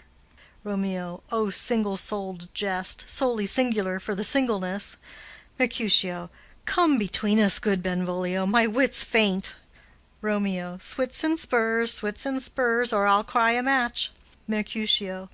Nay, if thy wits run the wild goose chase, I have done, for thou hast more of the wild goose in one of thy wits than I am sure I have in my whole 5. Was I with you there for the goose? Romeo. Thou wast never with me for anything when thou wast not there for the goose. Mercutio. I will bite thee by the ear for that jest. Romeo. Nay, good goose, bite not. Mercutio. Thy wit is a very bitter sweeting. It is a most sharp sauce. Romeo. And is it not, then, well served in to a sweet goose? Mercutio. Oh, here's a wit of Cheverel that stretches from an inch narrow to an ell broad. Romeo. I stretch it out for that word broad, which added to the goose proves thee far and wide a broad goose. Mercutio. Why, is not this better now than groaning for love? Now art thou sociable, now art thou Romeo, now art thou what thou art, by art as well as by nature. For this drivelling love is like a great natural that runs lolling up and down to hide his bauble in a hole. Benvolio. Stop there, stop there. Mercutio. Thou desirest me to stop in my tail against the hair. Benvolio. Thou wouldst else have made thy tail large. Mercutio. Oh, thou art deceived. I would have made it short, for I was come to the whole depth of my tail, and meant indeed to occupy the argument no longer. Romeo. Here's goodly gear. Enter Nurse and Peter. Mercutio. A sail, a sail, a sail. Benvolio. Two, a shirt and a smock. Nurse. Peter. Peter. Anon. Nurse. My fan, Peter. Mercutio. Good Peter, to hide her face, for her fan's the fairer face. Nurse. God ye good morrow, gentlemen. Mercutio. God ye good den, fair gentlewoman. Nurse. Is it good den? Mercutio. 'Tis no less, I tell ye, for the body hand of the dial is now upon the prick of noon. Nurse. Out upon you! What a man are you! Romeo. One gentlewoman that God hath made for himself to mar. Nurse. By my troth, it is well said. For himself to mar, quoth they. Gentlemen, can any of you tell me where I may find the young Romeo? Romeo. I can tell you, but young Romeo will be older when you have found him than he was when you sought him. I am the youngest of that name, for fault of a worse. Nurse. You say well.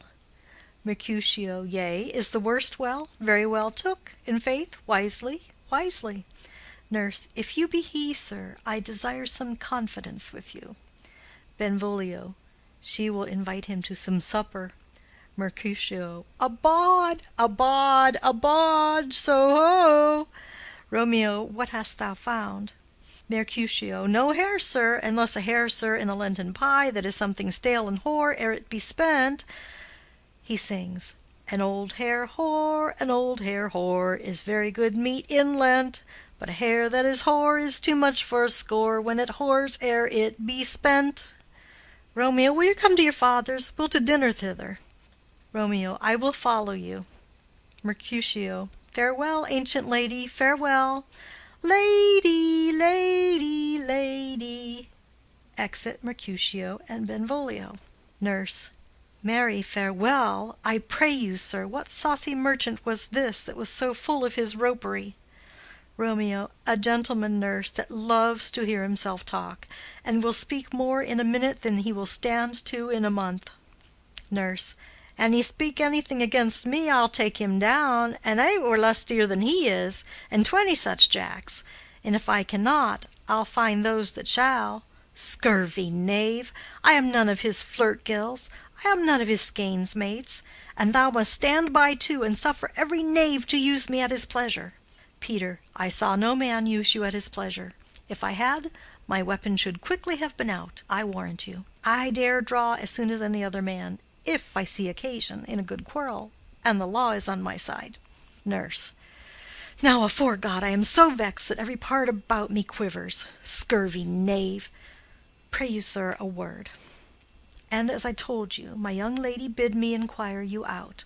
What she bade me say, I will keep to myself. But first let me tell ye, if ye should lead her into a fool's paradise, as they say, it were a very gross kind of behavior, as they say. For the gentlewoman is young, and therefore if you should deal double with her, truly it were an ill thing to be offered to any gentlewoman, and very weak dealing. Romeo. Nurse, commend me to thy lady and mistress, I protest unto thee. Nurse. Good heart, and of faith I will tell her as much. Lord, Lord, she will be a joyful woman. Romeo. What wilt thou tell her, nurse? Thou dost not mark me. Nurse. I will tell her, sir, that you do protest, which, as I take it, is a gentlemanlike offer. Romeo. Bid her devise some means to come to Shrift this afternoon, and there she shall, at Friar Lawrence's cell, be shrived and married. Here is for thy pains. Nurse. No, truly, sir, not a penny. Romeo. Go to, I say you shall. Nurse. This afternoon, sir? Well, she shall be there. Romeo. And stay, good nurse, behind the abbey wall. Within this hour my man shall be with thee, and bring thee cords made like a tackled stair, which to the high top-gallant of my joy might be my convoy in the secret night. Farewell. Be trusty, and I'll quit thy pains. Farewell. Commend me to thy mistress. Nurse. Now God in heaven bless thee. Hark you, sir. Romeo. What sayest thou, my dear nurse? Nurse. Is your man secret? Did you ne'er hear say two may keep counsel, putting one away? Romeo. I warrant thee my man's as true as steel. Nurse. Well, sir, my mistress is the sweetest lady. Lord, Lord, when 'twas a little prating thing. Oh, there's a nobleman in town, one Paris, that would fain lay knife aboard, but she, good soul, had as lief see a toad, a very toad, as see him. I anger her sometimes, and tell her that Paris is the properer man, but I'll warrant you, when I say so, she looks as pale as any clout in the versal world. Doth not Rosemary and Romeo begin both with a letter? Romeo. Ay, nurse. What of that? Both with an R. Nurse. Ah, mocker, that's the dog's name. R is for the dog. No, I know it begins with some other letter. And she hath the prettiest sensuousness of it, of you and Rosemary, that it would do you good to hear it. Romeo. Commend me to thy lady. Nurse. 1,000 times. Exit Romeo. Peter! Peter. Anon. Nurse. Peter, take my fan, and go before. Exit. End of Scene 4, Act 2, Scene 5. Capulet's garden. Enter Juliet. Juliet. The clock struck 9 when I did send the nurse. In half an hour she promised to return. Perchance she cannot meet him. That's not so. Oh, she is lame. Love's herald should be thoughts which 10 times faster glide than the sun's beams, driving back shadows over lowering hills. Therefore do nimble-pinioned doves draw love, and therefore hath the wind-swift Cupid wings. Now is the sun upon the highmost hill of this day's journey, and from 9 till 12 is 3 long hours, yet she is not come. Had she affections and warm youthful blood, she'd be as swift in motion as a ball. My words would bandy her to my sweet love, and his to me. But old folks, many fain as they were dead, unwieldy, slow, heavy, and pale as lead. Oh God, she comes! Enter nurse and Peter. Oh, honey nurse, what news? Hast thou met with him? Send thy man away. Nurse. Peter, stay at the gate. Exit Peter. Juliet. Now, good sweet nurse, O Lord, why lookest thou sad? Though news be sad, yet tell them merrily. If good, thou shamest the music of sweet news by playing it to me with so sour a face. Nurse. I am a-weary, give me leave a while. Fie, how my bones ache! What a jaunt have I had! Juliet. I would thou hadst my bones, and I thy news. Nay, come, I pray thee, speak. Good nurse, speak. Nurse. Jesu, what haste! Can you not stay a while? Do you not see that I am out of breath? Juliet. How art thou out of breath when thou hast breath to say to me that thou art out of breath? The excuse that thou dost make in this delay is longer than the tale thou dost excuse. Is thy news good or bad? Answer to that. Say either, and I'll stay the circumstance. Let me be satisfied. Is it good or bad? Nurse. Well, you have made a simple choice. You know not how to choose a man. Romeo, no, not he, though his face be better than any man's, yet his leg excels all men's, and for a hand and a foot and a body, though they be not to be talked on, yet they are past compare. He is not the flower of courtesy, but I'll warrant him as gentle as a lamb. Go thy ways, wench, serve God. What, have you dined at home? Juliet. No, no, but all this did I know before. What says he of our marriage? What of that? Nurse. Lord, how my head aches! What a head have I! It beats as it would fall in 20 pieces. My back on the other side! Oh, my back, my back! Beshrew your heart for sending me about to catch my death with jouncing up and down. Juliet. In faith, I am sorry that thou art not well. Sweet, sweet, sweet nurse, tell me what says my love. Nurse. Your love says, like an honest gentleman, and a courteous, and a kind, and a handsome, and I warrant a virtuous. Where's your mother? Juliet. Where is my mother? Why, she is within. Where should she be? How oddly thou repliest. Your love says, like an honest gentleman, where is your mother? Nurse. O God's lady dear, are you so hot? Mary, come up, I trow. Is this the poultice for my aching bones? Henceforward do your messages yourself. Juliet. Here's such a coil. Come, what says Romeo? Nurse. Have you got leave to go to shrift to-day? Juliet. I have. Nurse. Then hie you hence to Friar Lawrence's cell. There stays a husband to make you a wife. Now comes the wanton blood up in your cheeks. They'll be in scarlet straight at any news. Hie you to church. I must another way, to fetch a ladder, by the which your love must climb a bird's nest soon when it is dark. I am the drudge, and toil in your delight, but you shall bear the burden soon at night. Go, I'll to dinner. Hie you to the cell. Juliet. Hie to high fortune. Honest nurse, farewell. Exit. Scene 6. Friar Lawrence's cell.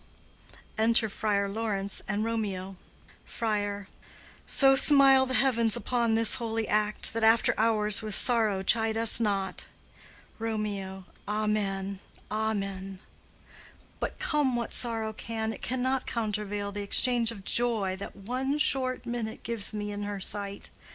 Do thou but close our hands with holy words, then love-devouring death do what he dare. It is enough that I may but call her mine. Friar. These violent delights have violent ends, and in their triumph die, like fire and powder, which as they kiss consume. The sweetest honey is loathsome in its own deliciousness, and in the taste confounds the appetite. Therefore love moderately, long love doth so. Too swift arrives as tardy as too slow. Here comes the lady. Oh, so light a foot will never wear out the everlasting flint.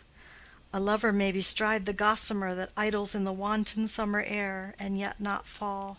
So light is vanity. Enter Juliet. Juliet. Good even to my ghostly confessor. Friar. Romeo shall thank thee, daughter, for us both.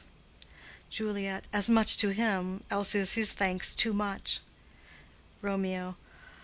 Oh, Juliet, if the measure of thy joy be heaped like mine, and that thy skill be more to blazon it, then sweeten with thy breath this neighbor air, and let rich music's tongue unfold the imagined happiness that both receive in either by this dear encounter.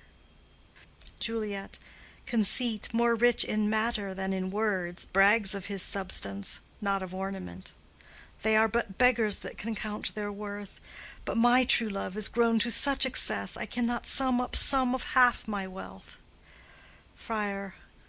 Come, come with me, and we'll make short work. For by your leaves you shall not stay alone till Holy Church incorporate two in one. Exit. End of Scene 6. End of Act 2.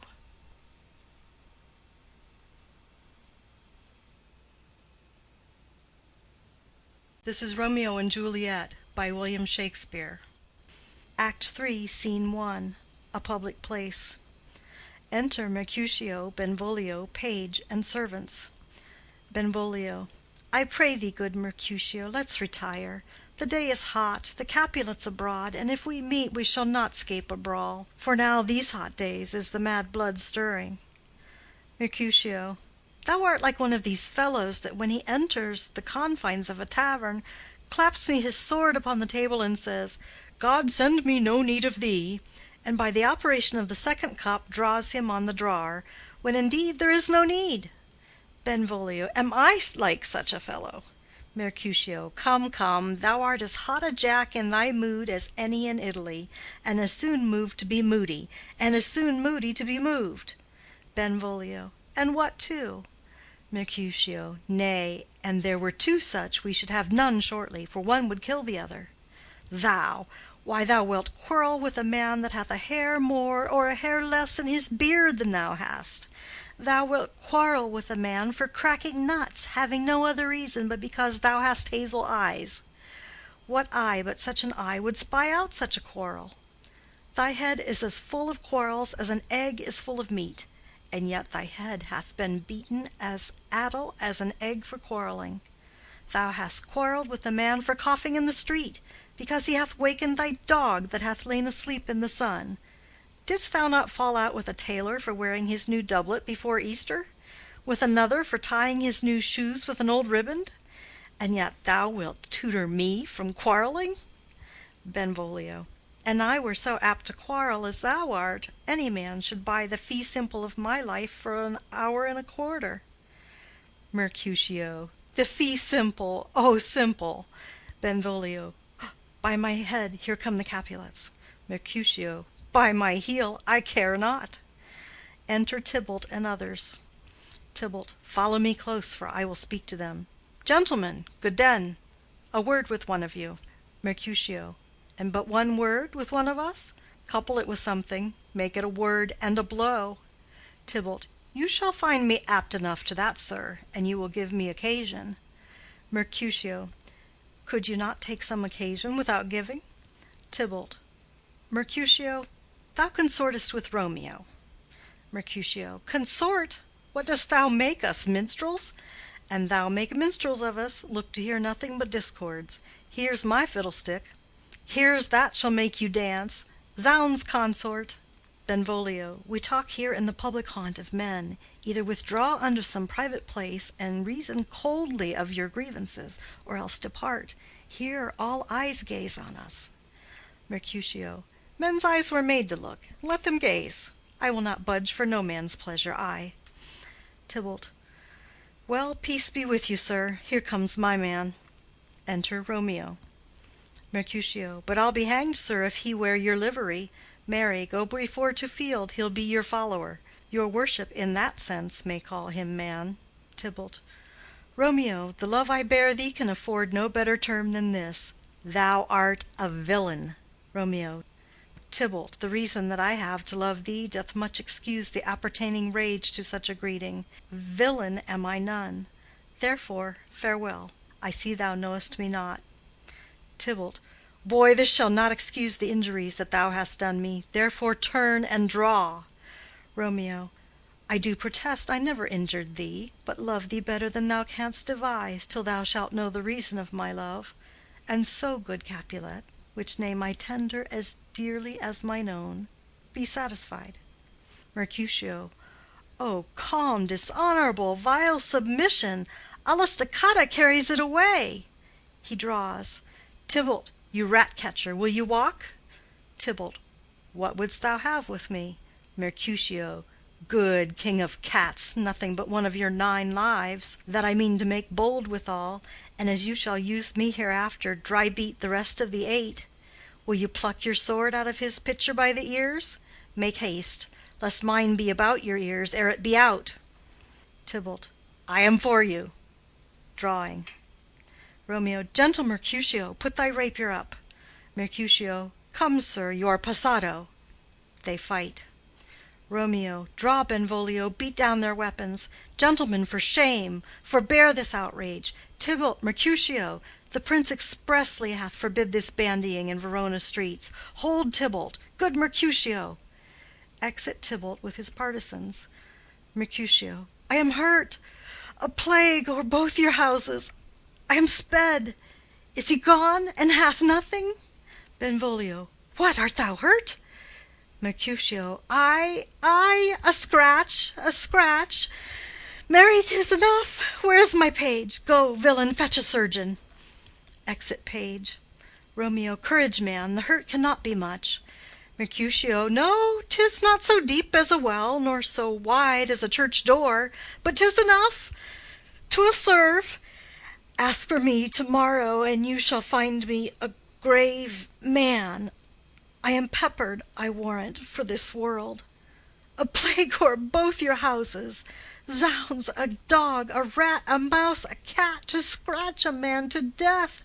A braggart, a rogue, a villain, that fights by the book of arithmetic. Why the devil came you between us? I was hurt under your arm. Romeo. I thought all for the best. Mercutio. Help me into some house, Benvolio, or I shall faint. A plague o'er both your houses! They have made worm's meat of me. I have it, and soundly too. Your houses! Exit Mercutio and Benvolio. Romeo. This gentleman, the prince's near ally, my very friend, hath got his mortal hurt in my behalf. My reputation stained with Tybalt's slander. Tybalt, that an hour hath been my kinsman. O sweet Juliet, thy beauty hath made me effeminate, and in my temper softened valor's steel. Re-enter Benvolio. Benvolio. O Romeo, Romeo! Brave Mercutio's dead. That gallant spirit hath aspired the clouds, which too untimely here did scorn the earth. Romeo. This day's black fate on more days doth depend. This but begins the woe others must end. Benvolio. Here comes the furious Tybalt back again. Romeo. Alive in triumph, and Mercutio slain. Away to heaven, respective lenity, and fire-eyed fury be my conduct now. Re-enter Tybalt. Now, Tybalt, take the villain back again that late thou gavest me, for Mercutio's soul is but a little way above our heads, staying for thine to keep him company. Either thou, or I, or both must go with him. Tybalt. Thou wretched boy, that didst consort him here, shalt with him hence. Romeo. This shall determine that. They fight. Tybalt falls. Benvolio. Romeo, away, begone! The citizens are up, and Tybalt slain. Stand not amazed. The prince will doom thee death if thou art taken. Hence, begone, away! Romeo. Oh, I am fortune's fool. Benvolio. Why dost thou stay? Exit Romeo. Enter citizens, etc. Citizen 1. Which way ran he that killed Mercutio? Tybalt, that murderer, which way ran he? Benvolio. There lies that Tybalt. Citizen 1. Up, sir, go with me. I charge thee in the prince's name obey. Enter Prince, attended. Montague, Capulet, their wives, and others. Prince. Where are the vile beginners of this fray?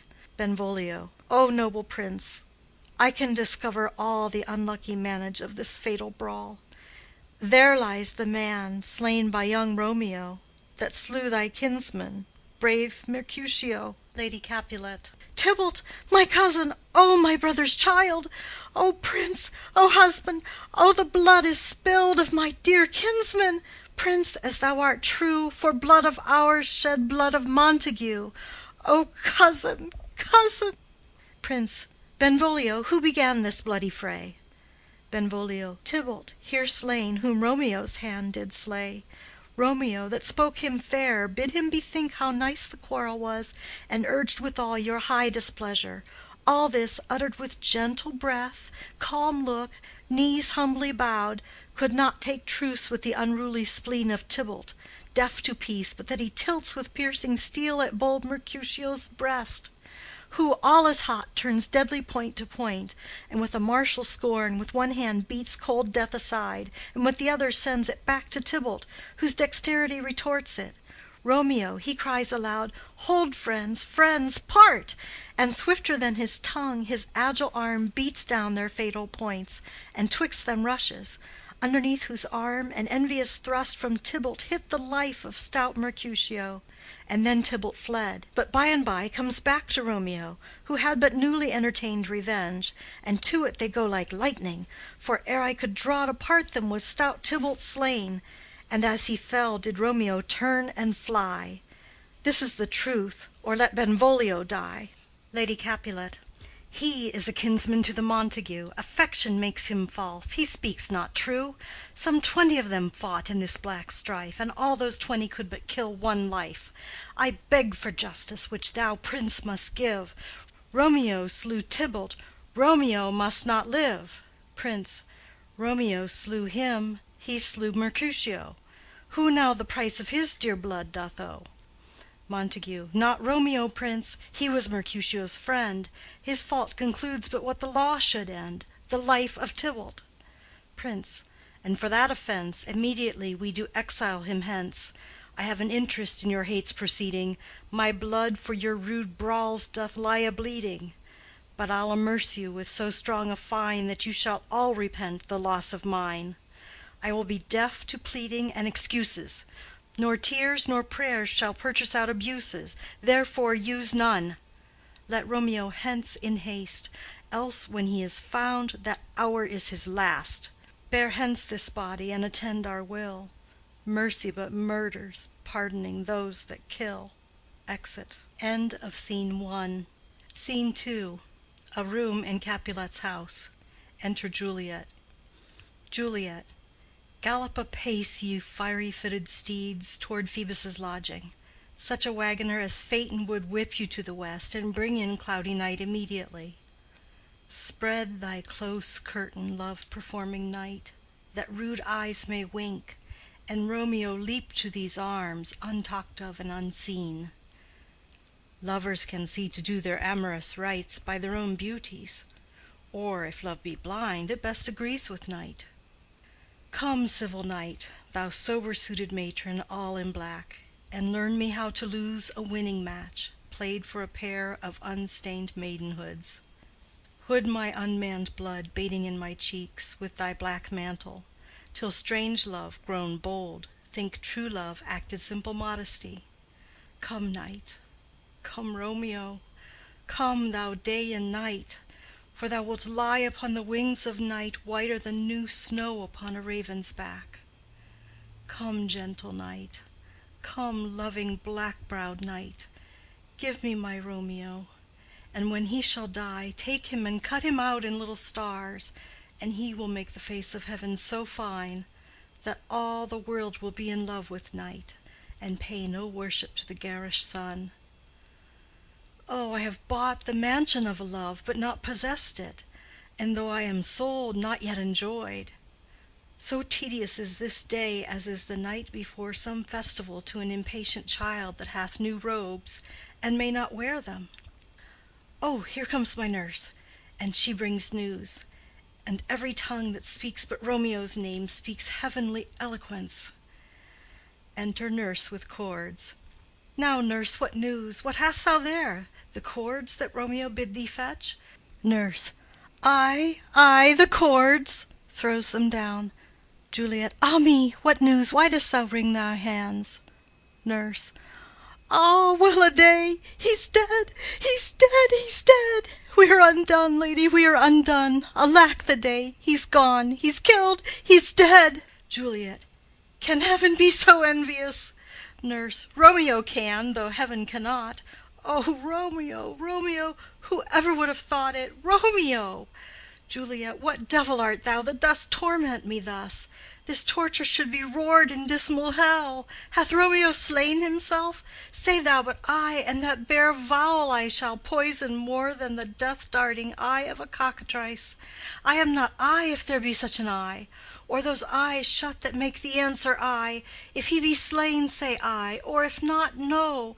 Brief sounds determine of my weal or woe. Nurse.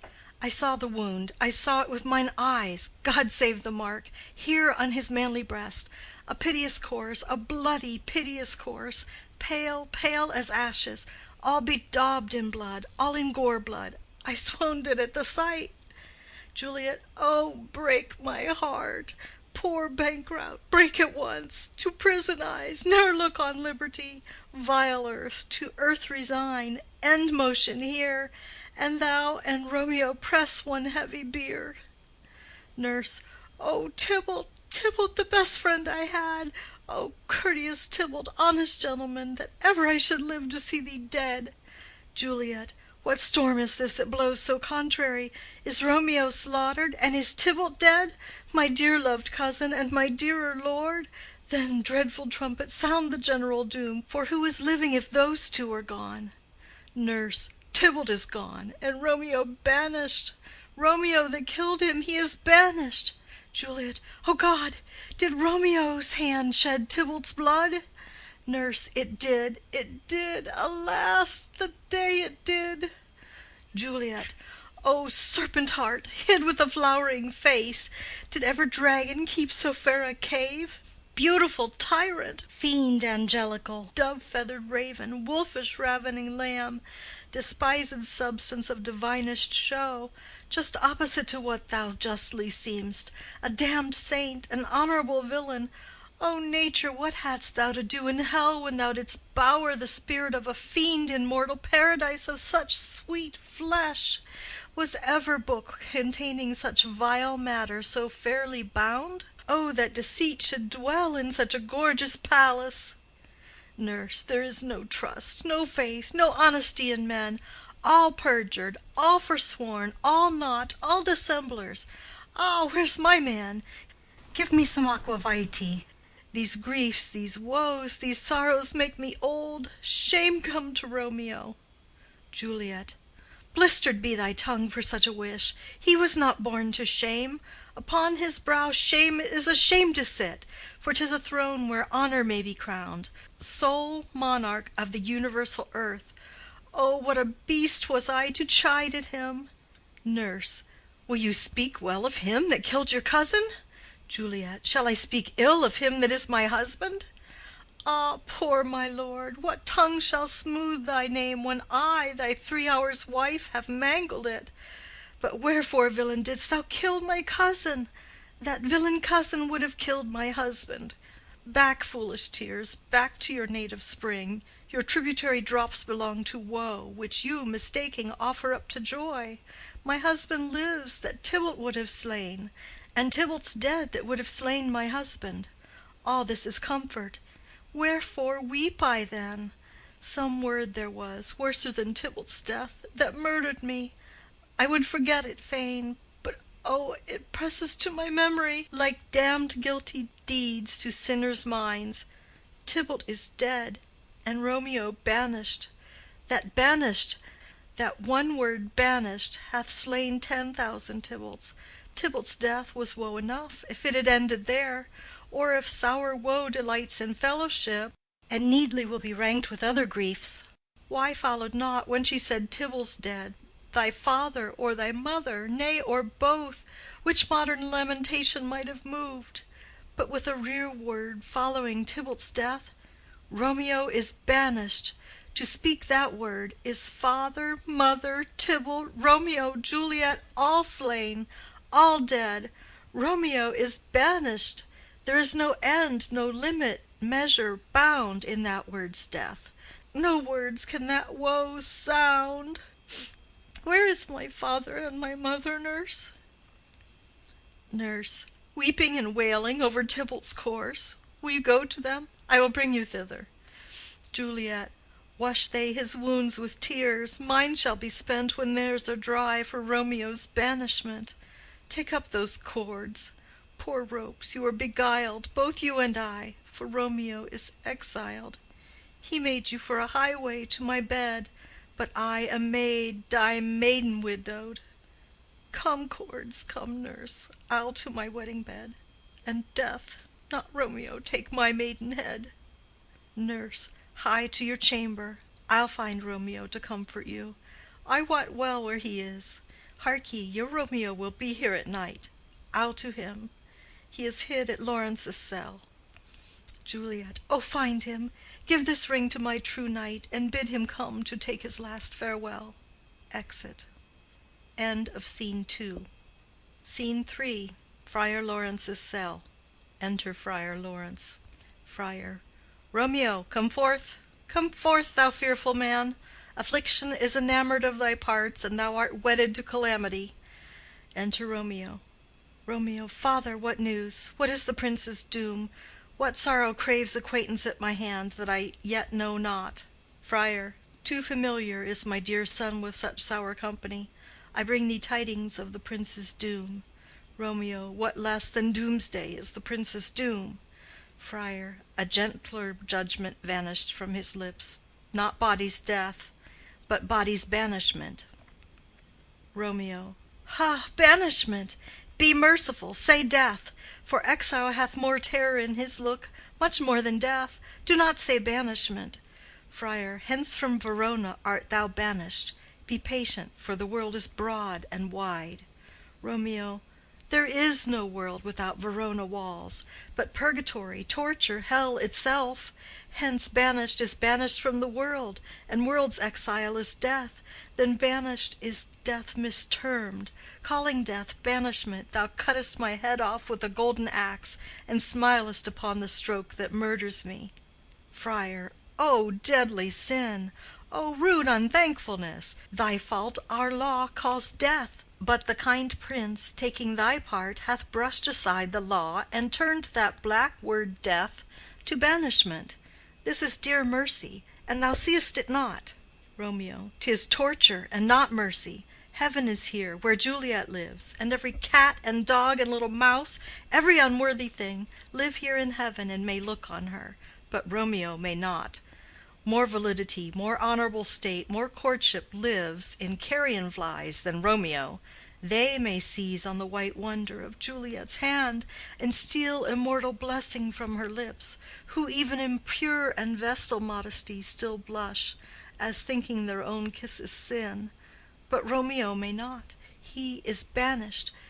This may flies do, when I from this must fly. And sayest thou yet that exile is not death? Hadst thou no poison mixed, no sharp ground knife, no sudden mean of death, though ne'er so mean, but banished to kill me? Banished? O friar, the damned use that word in hell. Howlings attend it. How hast thou the heart, being a divine, a ghostly confessor, a sin absolver, and my friend professed, to mangle me with that word banishment? Friar. Thou fond madman, hear me speak a little. Romeo. Oh, thou wilt speak again of banishment. Friar. I'll give thee armor to keep off that word, adversity's sweet milk, philosophy, to comfort thee, though thou art banished. Romeo. Yet banished? Hang up philosophy, unless philosophy can make a Juliet, displant a town, reverse a prince's doom. It helps not, it prevails not. Talk no more. Friar. Oh, then I see that madmen have no ears. Romeo. How should they, when that wise men have no eyes? Friar. Let me dispute of thee of thy estate. Romeo. Thou canst not speak of that thou dost not feel. Wert thou as young as I, Juliet thy love, an hour but married, Tybalt murdered, doting like me, and like me banished, then mightst thou speak, then mightst thou tear thy hair and fall upon the ground as I do now. taking the measure of an unmade grave. Knocking within. Friar. Arise, one knocks. Good Romeo, hide thyself. Romeo. Not I, unless the breath of heart-sick groans, mist-like, enfold me from the search of eyes. Knocking. Friar. Hark, how they knock! Who's there? Romeo. Arise, thou wilt be taken. Stay a while. Stand up. Knocking. Run to my study. By and by, God's will. What simpleness is this? I come, I come. Knocking. Who knocks so hard? Whence come you? What's your will? Nurse within. Let me come in, and you shall know my errand. I come from Lady Juliet. Friar. Welcome then. Enter Nurse. Nurse. O holy friar, oh, tell me, holy friar, where is my lady's lord? Where's Romeo? Friar. There on the ground, with his own tears made drunk. Nurse. Oh, he is even in my mistress's case, just in her case. Friar. Oh, woeful sympathy, piteous predicament. Nurse. Even so lies she, blubbering and weeping, weeping and blubbering. Stand up, stand up, stand, and you be a man. For Juliet's sake, for her sake, rise and stand. Why should you fall into so deep an O? Romeo. Nurse. Nurse. Ah, sir, well, death's the end of all. Romeo. Spakest thou of Juliet? How is it with her? Doth not she think me an old murderer? Now I have stained the childhood of our joy with blood removed but little from her own. Where is she, and how doth she, and what says my concealed lady to our cancelled love? Nurse. Oh, she says nothing, sir, but weeps and weeps, and now falls on her bed, and then starts up, and Tybalt calls, and then on Romeo cries, and then down falls again. Romeo. As if that name, shot from the deadly level of a gun, did murder her, as that name's cursed hand murdered her kinsman.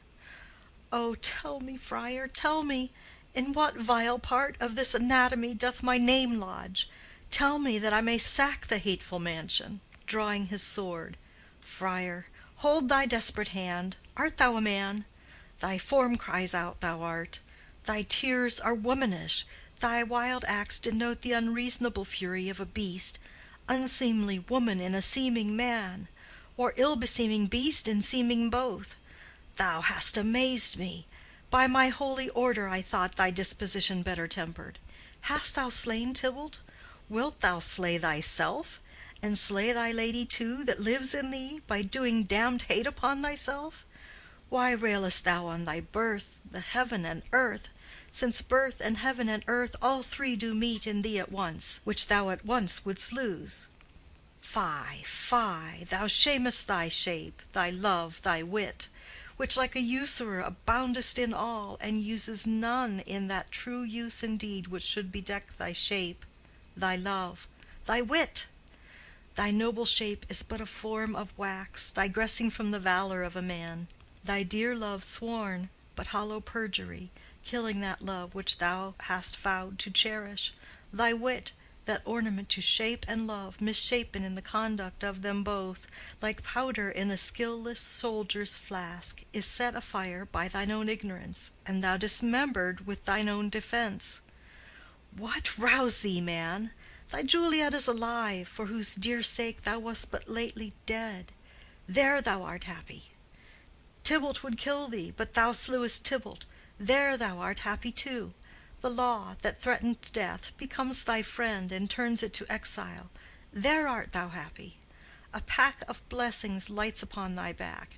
Happiness courts thee in her best array, but like a misbehaved and sullen wench thou poutest upon thy fortune and thy love.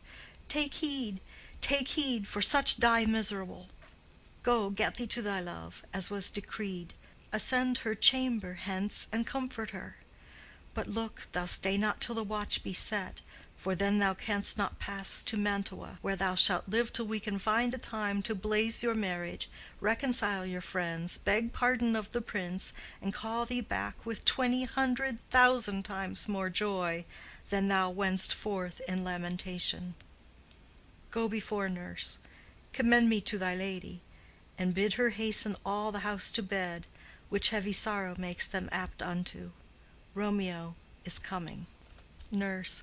O Lord, I could have stayed here all the night to hear good counsel. Oh, what learning is! My lord, I'll tell my lady you will come. Romeo. Do so, and bid my sweet prepare to chide. Nurse. Here, sir, a ring she bid me give you, sir. Hie you, make haste, for it grows very late. Exit. Romeo. How well my comfort is revived by this! Friar. Go hence, good night, and here stands all your state.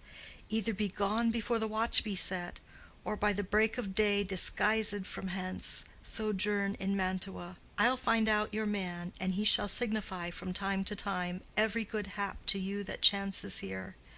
Give me thy hand. 'Tis late. Farewell. Good night. Romeo. But that a joy past joy calls out on me, it were a grief so brief to part with thee. Farewell. Exit. End of Scene 3. Scene 4. A room in Capulet's house. Enter Capulet, Lady Capulet, and Paris. Capulet. Things have fallen out, sir, so unluckily that we have had no time to move our daughter. Look you, she loved her kinsman Tybalt dearly, and so did I. Well, we were born to die. 'Tis very late. She'll not come down to-night. I promise you, but for your company I would have been abed an hour ago. Paris. These times of woe afford no tune to woo. Madam, good night. Commend me to your daughter. Lady Capulet. I will, and know her mind early to-morrow. To-night she's mewed up to her heaviness. Capulet. Sir Paris, I will make a desperate tender of my child's love. I think she will be ruled in all respects by me. Nay, more, I doubt it not. Wife, go you to her ere you go to bed. Acquaint her here of my son Paris's love, and bid her mark you me on Wednesday next. But soft, what day is this? Paris. Monday, my lord. Capulet. Monday. Ha! Well, Wednesday is too soon. Thursday let it be. A Thursday, tell her. She shall be married to this noble earl. Will you be ready? Do you like this haste? We'll keep no great ado, a friend or two. For hark you, Tybalt being slain so late, it may be thought we held him carelessly, being our kinsman, if we revel much. Therefore we'll have some half-a-dozen friends, and there an end. But what say you to Thursday? Paris. My lord, I would that Thursday were to-morrow. Capulet. Well, get you gone. A Thursday be it then. Go you to Juliet ere you go to bed. Prepare her, wife, against this wedding day. Farewell, my lord. Light to my chamber, ho! Afore me, it is so very, very late that we may call it early by and by. Good night. Exit. Scene 5. An open gallery to Juliet's chamber overlooking the garden. Enter Romeo and Juliet. Juliet. Wilt thou be gone? It is not yet near day. It was the nightingale, and not the lark, that pierced the fearful hollow of thine ear. Nightly she sings on yon pomegranate tree. Believe me, love, it was the nightingale. Romeo. It was the lark, the herald of the morn, no nightingale. Look, love, what envious streaks do lace the severing clouds in yonder east. Night's candles are burnt out, and jocund day stands tiptoe on the misty mountain tops. I must be gone and live, or stay and die. Juliet. Yond light is not daylight, I know it I. It is some meteor that the sun exhales to be to thee this night a torch-bearer and light thee on the way to Mantua. Therefore stay yet. Thou needest not to be gone. Romeo. Let me be taken, let me be put to death. I am content, so thou wilt have it so. I'll say yon gray is not the morning's eye, 'tis but the pale reflex of Cynthia's brow. Nor that is not the lark whose notes do beat the vaulty heaven so high above our heads. I have more care to stay than will to go. Come, death, and welcome. Juliet wills it so. How is it, my soul? Let's talk. It is not day. Juliet. It is, it is. Hie hence, be gone, away. It is the lark that sings so out of tune, straining the harsh discords and unpleasing sharps. Some say the lark makes sweet division. This doth not so, for she divideth us. Some say the lark and lo the toad change eyes. Oh, now I would they had changed voices too, since arm from arm that voice doth us affray, hunting thee hence with hunts up to the day. Oh, now be gone. More light and light it grows. Romeo. More light and light, more dark and dark our woes. Enter nurse. Nurse. Madam! Juliet. Nurse? Nurse, your lady mother is coming to your chamber. The day is broke. Be wary. Look about. Exit. Juliet. Then, window, let day in, and let life out. Romeo. Farewell, farewell. One kiss, and I'll descend. Descends. Juliet. Art thou gone so? My lord, my love, my friend, I must hear from thee every day in the hour, for in a minute there are many days. Oh, by this count I shall be much in years ere I again behold my Romeo. Romeo. Farewell. I will omit no opportunity that may convey my greetings, love, to thee. Juliet. Oh, thinkest thou we shall ever meet again? Romeo. I doubt it not. And all these woes shall serve for sweet discourses in our time to come. Juliet. O God, I have an ill divining soul. Methinks I see thee, now thou art below, as one dead in the bottom of a tomb. Either my eyesight fails, or thou lookest pale. Romeo. And trust me, love, in my eye so do you. Dry sorrow drinks our blood. Adieu, adieu. Exit below. Juliet. O fortune, fortune! All men call thee fickle. If thou art fickle, what dost thou with him that is renowned for faith? Be fickle, fortune, for then I hope thou wilt not keep him long, but send him back. Lady Capulet within. Ho, daughter, are you up? Juliet. Who is it that calls? Is it my lady mother? Is she not down so late, or up so early? What unaccustomed cause procures her hither? Enter Lady Capulet. Lady Capulet. Why, how now, Juliet? Juliet. Madam, I am not well. Lady Capulet. Evermore weeping for your cousin's death? What, wilt thou wash him from his grave with tears?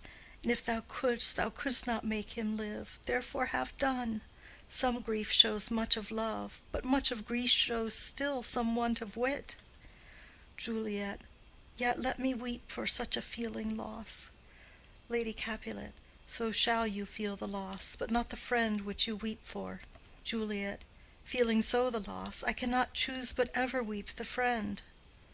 Lady Capulet. Well, girl, thou weepest not so much for his death as that the villain lives which slaughtered him. Juliet. What villain, madam? Lady Capulet. That same villain Romeo. Juliet. Villain and he may be many miles asunder. God pardon him. I do with all my heart, and yet no man like he doth grieve my heart. Lady Capulet. That is because the traitor murderer lives. Juliet. Ay, madam, from the reach of these my hands. Would none but I might venge my cousin's death. Lady Capulet. We will have vengeance for it, fear thou not. Then weep no more. I'll send to one in Mantua, where that same banished runagate doth live, shall give him such an unaccustomed dram that he shall soon keep Tybalt company, and then I hope thou wilt be satisfied. Juliet. Indeed, I never shall be satisfied with Romeo till I behold him dead. Is my poor heart so for a kinsman vexed? Madam, if you could find out but a man to bear a poison, I would temper it, that Romeo should, upon receipt thereof, soon sleep in quiet. Oh, how my heart abhors to hear him named, and cannot come to him, to wreak the love I bore my cousin Tybalt upon his body that hath slaughtered him. Lady Capulet. Find thou the means, and I'll find such a man. But now I'll tell thee joyful tidings, girl. Juliet. And joy comes well in such a needy time. What are they, I beseech your ladyship? Lady Capulet. Well, well, thou hast a careful father, child. One who, to put thee from thy heaviness, hath sorted out a sudden day of joy, that thou expectest not, nor I looked not for. Juliet. Madam, in happy time, what day is that? Lady Capulet. Marry, my child, early next Thursday morn, the gallant young and noble gentleman, the County Paris, at St. Peter's Church, shall happily make thee there a joyful bride. Juliet. Now by St. Peter's Church, and Peter too, he shall not make me there a joyful bride. I wonder at this haste, that I must wed ere he that should be husband comes to woo.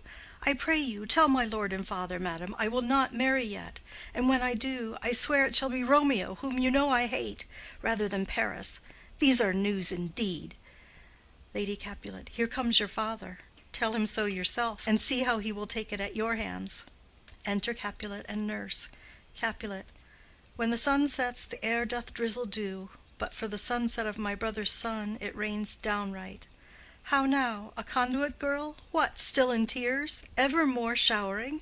In one little body thou counterfeitest a bark, a sea, a wind, for still thy eyes, which I may call the sea, do ebb and flow with tears.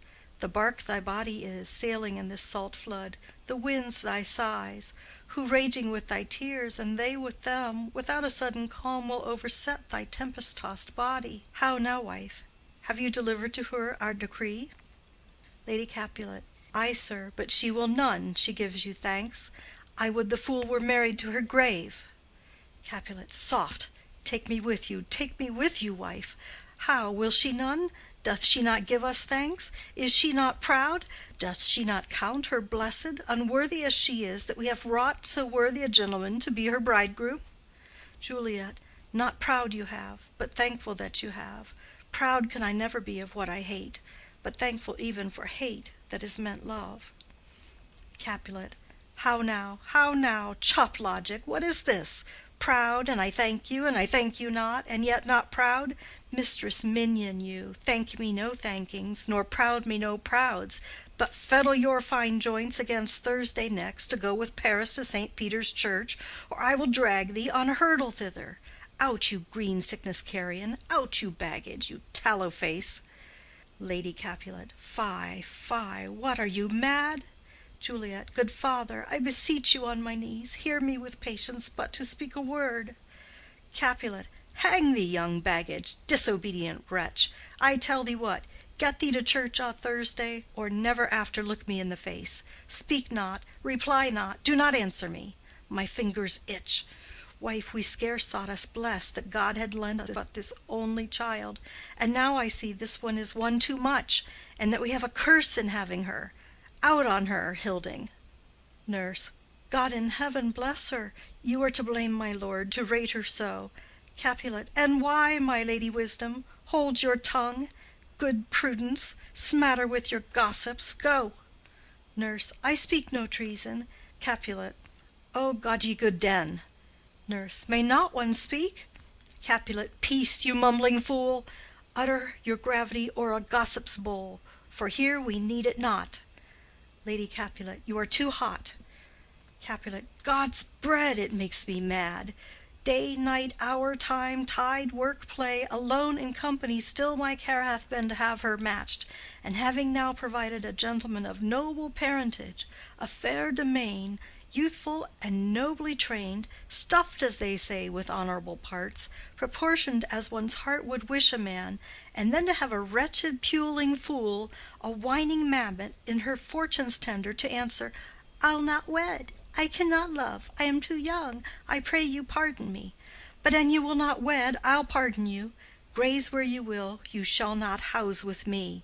Look to it, think on it, I do not use to jest. Thursday is near. Lay hand on heart, advise. An you be mine, I'll give you to my friend. An you be not, hang, beg, starve, die in the streets, for by my soul, I'll ne'er acknowledge thee. For what is mine shall ne'er do thee good. Trust to it, bethink you, I'll not be forsworn. Exit. Juliet. Is there no pity sitting in the clouds that see into the bottom of my grief? O sweet my mother, cast me not away. Delay this marriage for a month, a week, or if you do not, make the bridal bed in that dim monument where Tybalt lies. Lady Capulet. Talk not to me, for I'll not speak a word. Do as thou wilt, for I have done with thee. Exit. Juliet. O God, O nurse, how shall this be prevented? My husband is on earth, my faith in heaven. How shall that faith return again to earth, unless that husband send it me from heaven by leaving earth? Comfort me, counsel me. Alack, alack, that heaven should practice stratagems upon so soft a subject as myself. What sayest thou? Hast thou not a word of joy? Some comfort, nurse. Nurse. Faith, here 'tis. Romeo is banished, and all the world to nothing that he dares ne'er come back to challenge you, or if he do, it needs must be by stealth. Then, since the case so stands as now it doth, I think it best you married with the county. Oh, he's a lovely gentleman. Romeo's a dishclout to him. An eagle, madam, hath not so green, so quick, so fair an eye as Paris hath. Beshrew my very heart, I think you are happy in this second match, for it excels your first. Or if it did not, your first is dead. Or 'twere as good he were, as living here, and you no use of him. Juliet. Speakest thou this from thy heart? Nurse. And from my soul too, or else beshrew them both. Juliet. Amen. Nurse. What? Juliet. Well, thou hast comforted me marvelous much.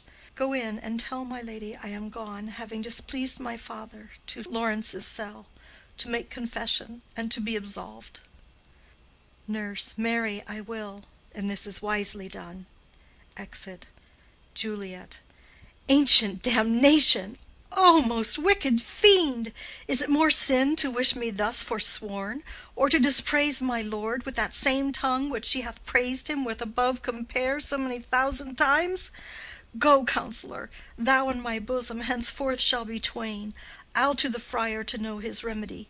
If all else fail, myself have power to die. Exit. End of Scene 5. End of Act 3. This is Romeo and Juliet by William Shakespeare. Act 4, Scene 1, Friar Lawrence's cell. Enter Friar Lawrence and Paris. Friar. On Thursday, sir. The time is very short. Paris. My father Capulet will have it so, and I am nothing slow to slack his haste. Friar. You say you do not know the lady's mind. Uneven is the course. I like it not. Paris. Immoderately she weeps for Tybalt's death, and therefore have I little talked of love, for Venus smiles not in a house of tears. Now, sir, her father counts it dangerous that she do give her sorrow so much sway, and in his wisdom hastes our marriage, to stop the inundation of her tears, which, too much minded by herself alone, may be put from her by society. Now do you know the reason of this haste? Friar. Aside. I would I knew not why it should be slowed. Look, sir, here comes the lady toward my cell. Enter Juliet. Paris. Happily met, my lady and my wife. Juliet. That may be, sir, when I may be a wife. Paris. That may be, must be, love, on Thursday next. Juliet. What must be, shall be. Friar. That's a certain text. Paris. Come you to make confession to this father? Juliet. To answer that, I should confess to you. Paris. Do not deny to him that you love me. Juliet. I will confess to you that I love him. Paris. So will ye, I am sure, that you love me. Juliet. If I do so, it will be of more price, being spoke behind your back than to your face. Paris. Poor soul, thy face is much abused with tears. Juliet. The tears have got small victory by that, for it was bad enough before their spite. Paris. Thou wrong'st it more than tears with that report. Juliet. That is no slander, sir, which is a truth, and what I spake it to my face. Paris. Thy face is mine, and thou hast slandered it. Juliet. It may be so, for it is not mine own. Are you at leisure, holy father, now, or shall I come to you at evening mass? Friar. My leisure serves me, pensive daughter, now. My lord, we must entreat the time alone. Paris. God shield I should disturb devotion. Juliet. On Thursday early will I rouse you. Till then, adieu, and keep this holy kiss. Exit. Juliet. Oh, shut the door, and when thou hast done so, come weep with me, past hope, past cure, past help. Friar. Ah, Juliet, I already know thy grief. It strains me past the compass of my wits. I hear thou must, and nothing may prorogue it, on Thursday next be married to this county. Juliet. Tell me not, friar, that thou hearest of this, unless thou tell me how I may prevent it. If in thy wisdom thou canst give no help, do thou but call my resolution wise, and with this knife I'll help it presently. God joined my heart and Romeo's, thou our hands, and ere this hand by thee to Romeo's sealed shall be the label to another deed, or my true heart with treacherous revolt turn to another, this shall slay them both. Therefore, out of thy long experienced time, give me some present counsel, or behold, twixt my extremes and me this bloody knife shall play the empire, arbitrating that which the commission of thy years and art could to no issue of true honor bring. Be not so long to speak. I long to die, if what thou speakest speak not of remedy. Friar. Hold, daughter, I do spy a kind of hope, which craves as desperate an execution as that is desperate which we would prevent. If, rather than to marry County Paris, thou hast the strength of will to slay thyself, then it is likely thou wilt undertake a thing like death, to chide away this shame, that copst with death himself to scape from it, and if thou darest, I'll give thee remedy. Juliet. Oh, bid me leap, rather than marry Paris, from off the battlements of yonder tower, or walk in thievish ways, or bid me lurk where serpents are, chain me with roaring bears, or shut me nightly in a charnel house, or covered quite with dead men's rattling bones, with reeky shanks and yellow chapless skulls, or bid me go into a new-made grave, and hide me with a dead man in his shroud, things that to hear them told have made me tremble, and I will do it without fear or doubt, to live an unstained wife to my sweet love. Friar. Hold then. Go home, be merry, give consent to marry Paris. Wednesday is tomorrow. Tomorrow night look that thou lie alone. Let not thy nurse lie with thee in thy chamber. Take thou this vial, being then in bed, and this distilled liquor drink thou off, when presently through all thy veins shall run a cold and drowsy humor, for no pulse shall keep his native progress, but surcease. No warmth, no breath shall testify thou livest. The roses in thy lips and cheeks shall fade to paly ashes. Thy eyes' windows fall like death when he shuts up the day of life. Each part deprived of supple government shall, stiff and stark and cold, appear like death. And in this borrowed likeness of shrunk death thou shalt continue 42 hours, and then awake as from a pleasant sleep. Now, when the bridegroom in the morning comes to rouse thee from thy bed, there art thou dead. Then, as the manner of our country is, in thy best robes, uncovered, on the bier, thou shalt be borne to that same ancient vault, where all the kindred of the Capulets lie.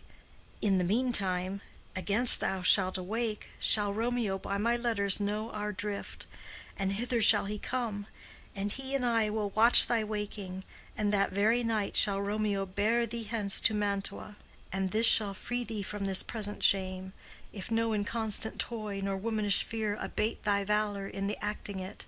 Juliet, give me, give me, oh, tell not me of fear.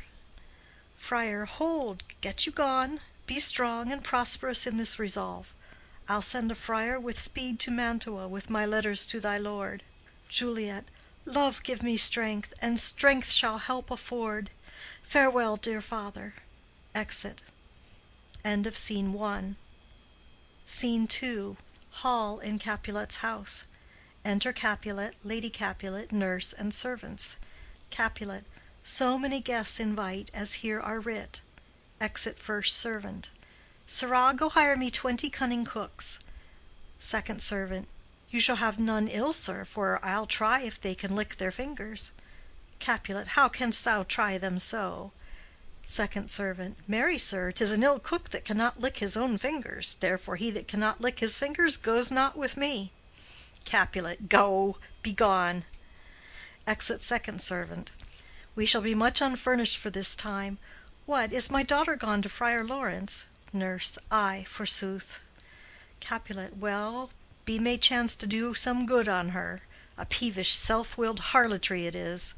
Nurse. See where she comes from shrift with merry look. Enter Juliet. Capulet. How now, my headstrong? Where have you been gadding? Juliet. Where I have learned me to repent the sin of disobedient opposition to you and your behests, and am enjoined by holy Lawrence to fall prostrate here, to beg your pardon. Pardon, I beseech you. Henceforward I am ever ruled by you. Capulet. Send for the county. Go tell him of this. I'll have this knot knit up to-morrow morning. Juliet. I met the youthful lord at Lawrence's cell, and gave him what becomed love I might, not stepping o'er the bounds of modesty. Capulet. Why, I am glad on't. This is well. Stand up. This is as it should be. Let me see the county. Ay, marry, go, I say, and fetch him hither.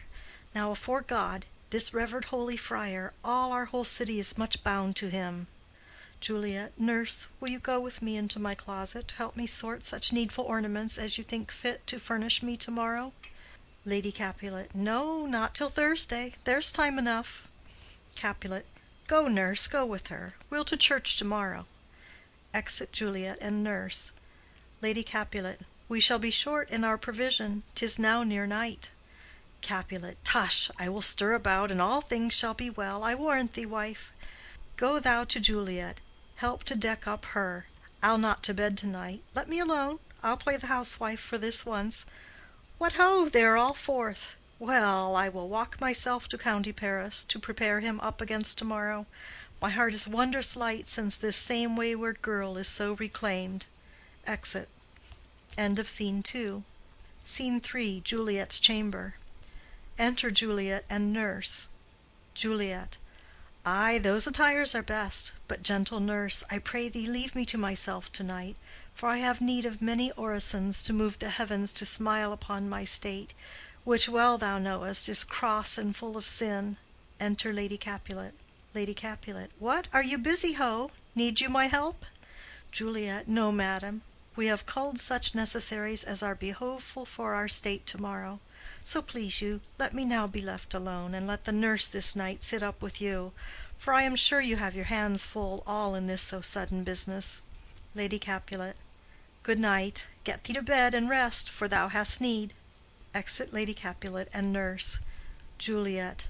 Farewell. God knows when we shall meet again.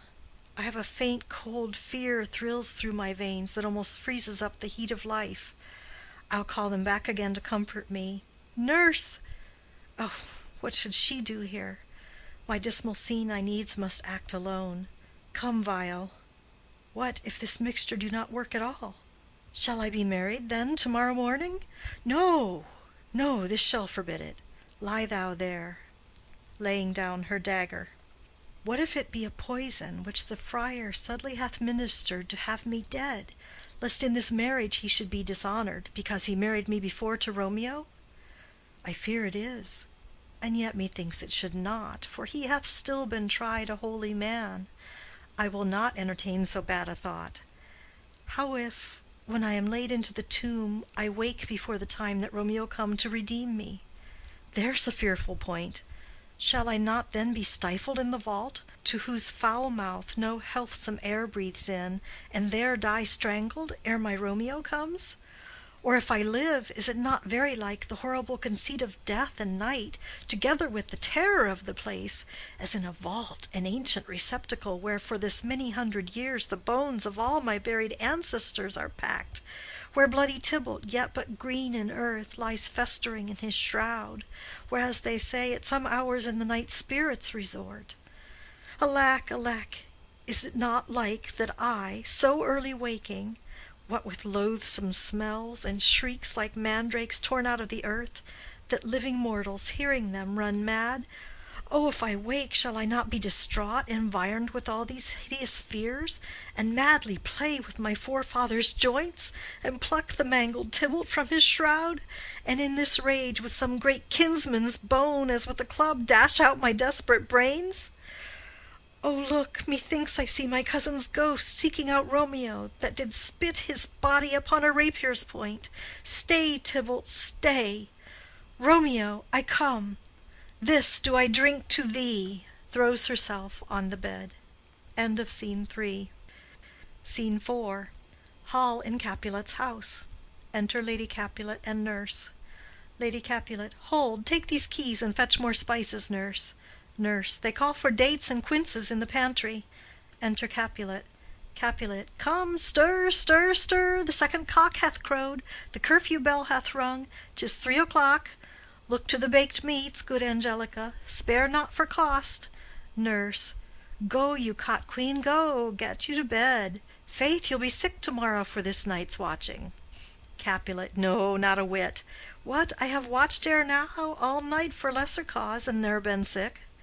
Lady Capulet. Ay, you have been a mouse hunt in your time, but I will watch you from such watching now. Exit Lady Capulet and nurse. Capulet. A jealous hood, a jealous hood. Now, fellow. Enter servants with spits, logs, and baskets. What's there? Servant 1.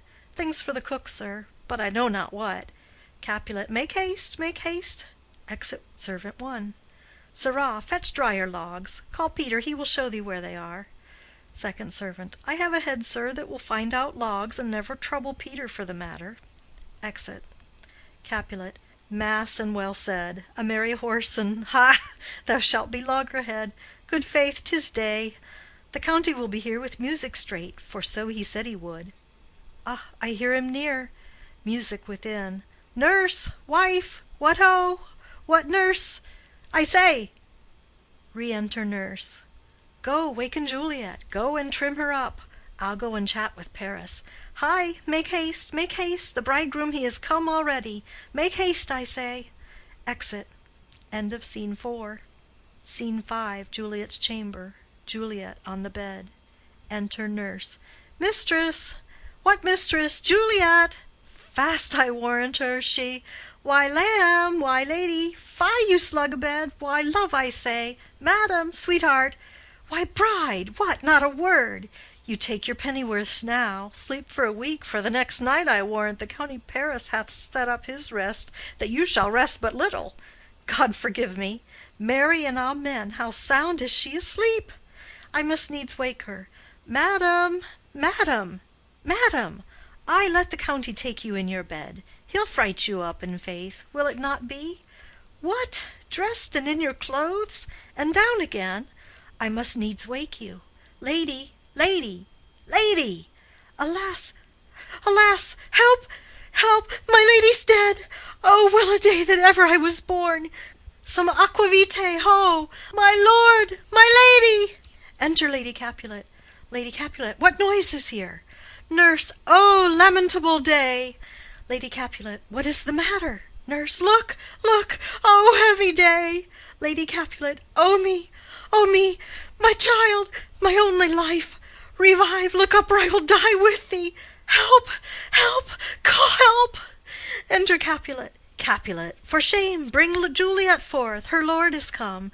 Nurse. She's dead, deceased, she's dead, alack the day! Lady Capulet. Alack the day, she's dead, she's dead, she's dead!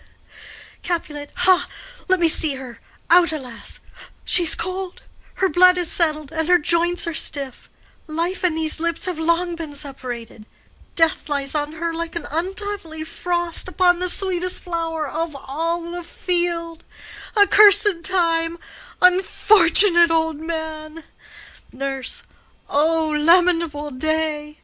Lady Capulet. Oh, woeful time! Capulet. Death, that hath taken her hence to make me wail, ties up my tongue and will not let me speak. Enter Friar Lawrence and Paris with musicians. Friar. Come, is the bride ready to go to church? Capulet. Ready to go, but never to return. O son, the night before thy wedding day hath death lain with thy bride. There she lies, flower as she was, deflowered by him. Death is my son-in-law, death is my heir. My daughter he hath wedded. I will die and leave him all, life, living, all is death's. Paris. Have I thought long to see this morning's face, and doth it give me such a sight as this? Lady Capulet. Accursed, unhappy, wretched, hateful day, most miserable hour that e'er time saw in lasting labor of his pilgrimage. But one poor and loving child, and one thing to rejoice and solace in, and cruel death hath catched it from my sight. Nurse. Oh woe, oh woeful, woeful, woeful day! Most lamentable day, most woeful day that ever I did yet behold. O day, O day, O day, O hateful day! Never was seen so black a day as this. O woeful day, O woeful day!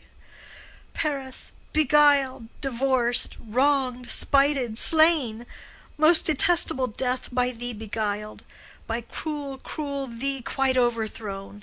O love, O life, not life, but love in death!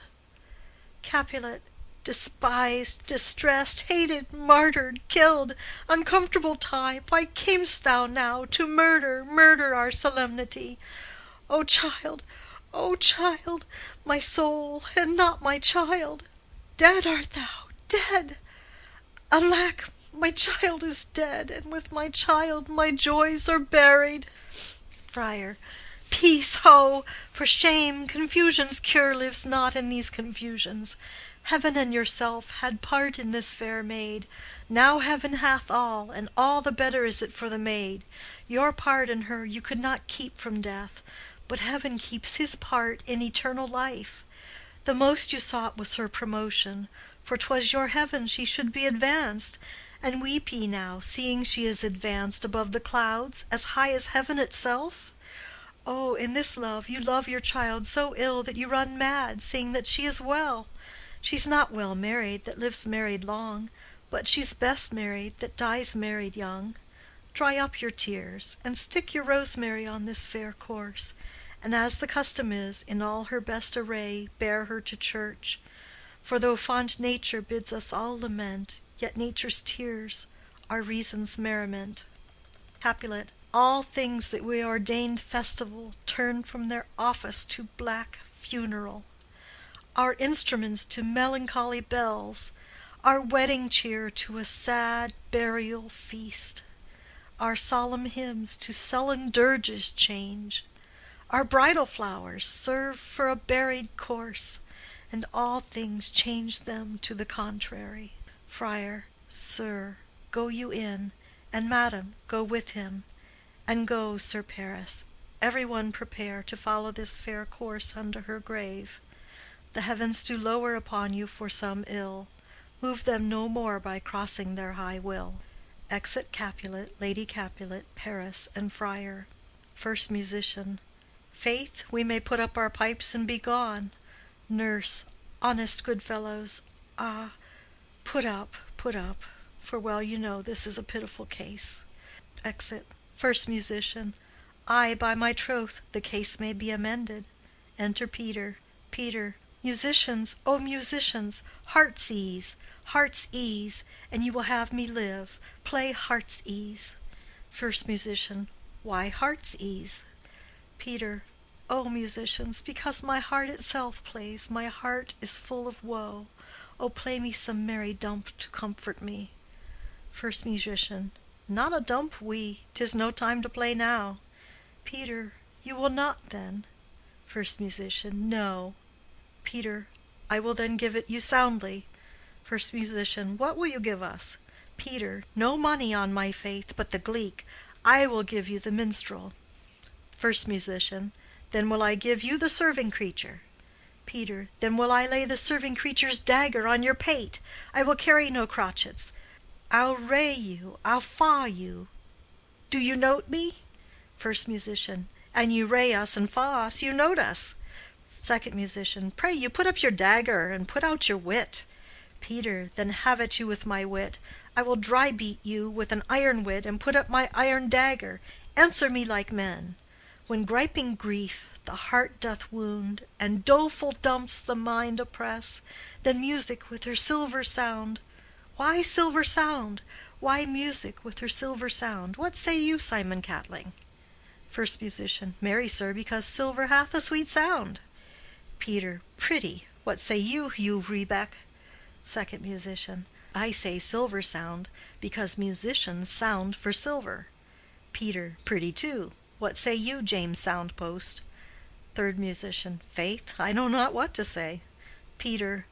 Oh, I cry you mercy. You are the singer. I will say for you. It is music with her silver sound, because musicians have no gold for sounding. Then music with her silver sound, with speedy help, doth lend redress. Exit. First Musician. What a pestilent knave is this same! Second Musician. Hang him, Jack. Come, we'll in here, tarry for the mourners, and stay for dinner. Exit. End of Scene 5. This is Romeo and Juliet by William Shakespeare. Act 5, Scene 1, Mantua, a street. Enter Romeo. Romeo. If I may trust the flattering eye of sleep, my dreams presage some joyful news at hand. My bosom's lord sits lightly in his throne, and all this day an unaccustomed spirit lifts me above the ground with cheerful thoughts. I dreamt my lady came and found me dead. Strange dream that gives a dead man leave to think! And breathed such life with kisses in my lips that I revived and was an emperor. Ah me, how sweet is love itself possessed, when but love's shadows are so rich in joy! Enter Balthazar. News from Verona! How now, Balthazar? Dost thou not bring me letters from the friar? How doth my lady? Is my father well? How fares my Juliet? That I ask again, for nothing can be ill if she be well. Balthazar. Then she is well, and nothing can be ill. Her body sleeps in Capel's monument, and her immortal part with angels lives. I saw her laid low in her kindred's vault, and presently took post to tell it you. Oh, pardon me for bringing these ill news, since you did leave it for my office, sir. Romeo. Is it even so? Then I defy you, stars! Thou knowest my lodging. Get me ink and paper, and hire post horses. I will hence to-night. Balthazar. I do beseech you, sir, have patience. Your looks are pale and wild, and do import some misadventure. Romeo. Tush, thou art deceived. Leave me, and do the thing I bid thee do. Hast thou no letters to me from the friar? Balthazar. No, my good lord. Romeo. No matter. Get thee gone, and hire those horses. I'll be with thee straight. Exit Balthazar. Well, Juliet, I will lie with thee to-night. Let's see for means. O mischief, thou art swift to enter in the thoughts of desperate men.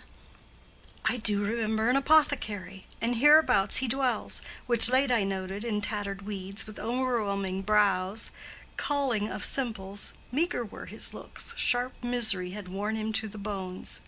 And in his needy shop a tortoise hung, and alligator stuffed, and other skins of ill-shaped fishes, and about his shelves a beggarly account of empty boxes, green earthen pots, bladders and musty seeds, remnants of pack-thread and old cakes of roses, were thinly scattered to make up a show. Noting this penury to myself, I said, and if a man did need a poison now, whose sale is present death in Mantua, here lives a caitiff wretch would sell it him. Oh, this same thought did but forerun my need, and this same needy man must sell it me. As I remember, this should be the house. Being holiday, the beggar's shop is shut. What, ho, apothecary! Enter apothecary. Apothecary. Who calls so loud? Romeo. Come hither, man. I see that thou art poor. Hold, there is 40 ducats. Let me have a dram of poison, such soon speeding gear as will disperse itself through all the veins, that the life-wearied taker might fall dead, and that the trunk may be discharged of breath as violently as hasty powder furred doth hurry from the fatal cannon's womb. Apothecary. Such mortal drugs I have, but Mantua's law is death to any he that utters them. Romeo. Art thou so bare and full of wretchedness, and fierce to die? Famine is in thy cheeks, need and oppression starveth in thine eyes, contempt and beggary hangs upon thy back. The world is not thy friend, nor the world's law. The world affords no law to make thee rich. Then be not poor, but break it, and take this. Apothecary. My poverty, but not my will, consents. Romeo. I pay thy poverty, and not thy will. Apothecary. Put this in any liquid thing you will, and drink it off, and if you had the strength of 20 men, it would dispatch you straight. Romeo. There is thy gold. Worse poison to men's souls, doing more murders in this loathsome world than these poor compounds that thou mayest not sell.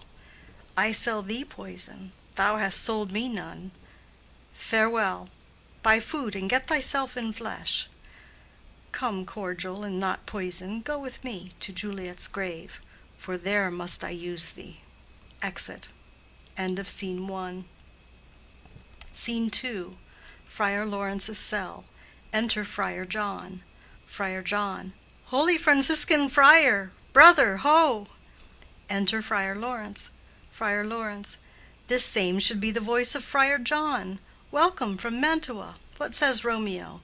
Or if his mind be writ, give me his letter. Friar John. Going to find a barefoot brother out, one of our order, to associate me, here in this city visiting the sick, and finding him, the searchers of the town, suspecting that we both were in a house where the infectious pestilence did reign, sealed up the doors, and would not let us forth, so that my speed to Mantua there was stayed. Friar Lawrence. Who bare my letter then to Romeo? Friar John. I could not send it. Here it is again. Nor get a messenger to bring it thee, so fearful were they of infection. Friar Lawrence. Oh, unhappy fortune! By my brotherhood, the letter was not nice, but full of charge of dear import, and the neglecting it may do much danger. Friar John, go hence, get me an iron crow, and bring it straight unto my cell. Friar John. Brother, I'll go and bring it thee. Exit. Friar Lawrence. Now must I to the monument alone. Within this 3 hours will fair Juliet wake. She will beshrew me much that Romeo hath no notice of these accidents. But I will write again to Mantua, and keep her at my cell till Romeo come. Poor living corse, closed in a dead man's tomb. Exit. End of Scene 2. Scene 3. A churchyard. In it a monument belonging to the Capulets. Enter Paris and his page bearing flowers and a torch. Paris. Give me thy torch, boy, hence and stand aloof. Yet put it out, for I would not be seen. Under yon yew tree lay thee all along, holding thine ear close to the hollow ground, so shall no foot upon the churchyard tread, being loose, unfirm with digging up of graves, but thou shalt hear it. Whistle then to me, as signal that thou hearest something approach. Give me those flowers. Do as I bid thee. Go. Page. Aside. I am almost afraid to stand alone here in the churchyard. Yet I will adventure. Retires. Paris. Sweet flower, with flowers thy bridal bed I strew. O woe! Thy canopy is dust and stones, which with sweet water nightly I will dew. Or, wanting that, with tears distilled by moans, the obsequies that I for thee will keep, nightly shall be to strew thy grave and weep. The page whistles. The boy gives warning something doth approach. What cursed foot wanders this way to-night, to cross my obsequies and true love's right? What? With a torch? Muffle me, night, a while. Retires. Enter Romeo and Balthazar, with a torch, mattock, etc. Romeo. Give me that mattock and the wrenching iron. Hold, take this letter. Early in the morning see thou deliver it to my lord and father. Give me the light. Upon thy life I charge thee, whate'er thou hearest or seest, stand all aloof and do not interrupt me in my course. Why I descend into this bed of death is partly to behold my lady's face, but chiefly to take thence from her dead finger a precious ring, a ring that I must use in dear employment. Therefore hence be gone. But if thou, jealous, dost return to pry in what I further shall intend to do, by heaven I will tear thee joint by joint, and strew this hungry churchyard with thy limbs. The time and my intents are savage wild, more fierce and more inexorable far than empty tigers or the roaring sea. Balthazar. I will be gone, sir, and not trouble you. Romeo. So shalt thou show me friendship. Take thou that, live and be prosperous, and farewell, good fellow. Balthazar. For all this same, I'll hide me hereabout. His looks I fear, and his intents I doubt. Retires. Romeo. Thou detestable maw, thou womb of death, gorged with the dearest morsel of the earth, thus I enforce thy rotten jaws to open. breaking open the door of the monument. And in despite I'll cram thee with more food. Paris. This is that banished haughty Montague that murdered my love's cousin, with which grief it is supposed the fair creature died, and here is come to do some villainous shame to the dead bodies. I will apprehend him. Advances. Stop thy unhallowed toil, vile Montague. Can vengeance be pursued further than death? Condemned villain, I do apprehend thee. Obey and go with me, for thou must die. Romeo. I must indeed, and therefore came I hither. Good gentle youth, tempt not a desperate man. Fly hence and leave me. Think upon these gone, let them affright thee. I beseech thee, youth, put not another sin upon my head by urging me to fury.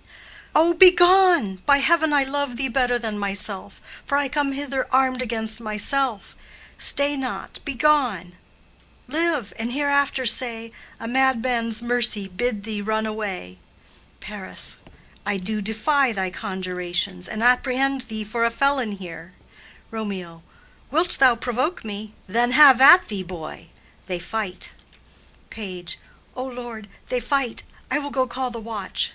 Exit. Paris. Oh, I am slain. Falls. If thou be merciful, open the tomb. Lay me with Juliet. He dies. Romeo. In faith I will. Let me peruse this face. Mercutio's kinsman, noble County Paris. What said my man when my betossed soul did not attend him as we rode? I think he told me Paris should have married Juliet. Said he not so? Or did I dream it so? Or am I mad, hearing him talk of Juliet, to think it was so? Oh, give me thy hand, one writ with me in sour misfortune's book. I'll bury thee in a triumphant grave. A grave? Oh no, a lanthorn, a slaughtered youth, for here lies Juliet, and her beauty makes this vault a feasting presence full of light. Death, lie thou there, by a dead man interred, laying Paris in the monument. How oft, when men are at the point of death, have they been merry, which their keepers call a lightning before death. Oh, how may I call this a lightning? O my love, my wife! Death that hath sucked the honey of thy breath hath no power yet upon thy beauty. Thou art not conquered. Beauty's ensign yet is crimson in thy lips and in thy cheeks, and death's pale flag is not advanced there. Tybalt, liest thou there in thy bloody sheet? Oh, what more favor can I do to thee than with that hand that cut thy youth in twain, to sunder his that was thine enemy?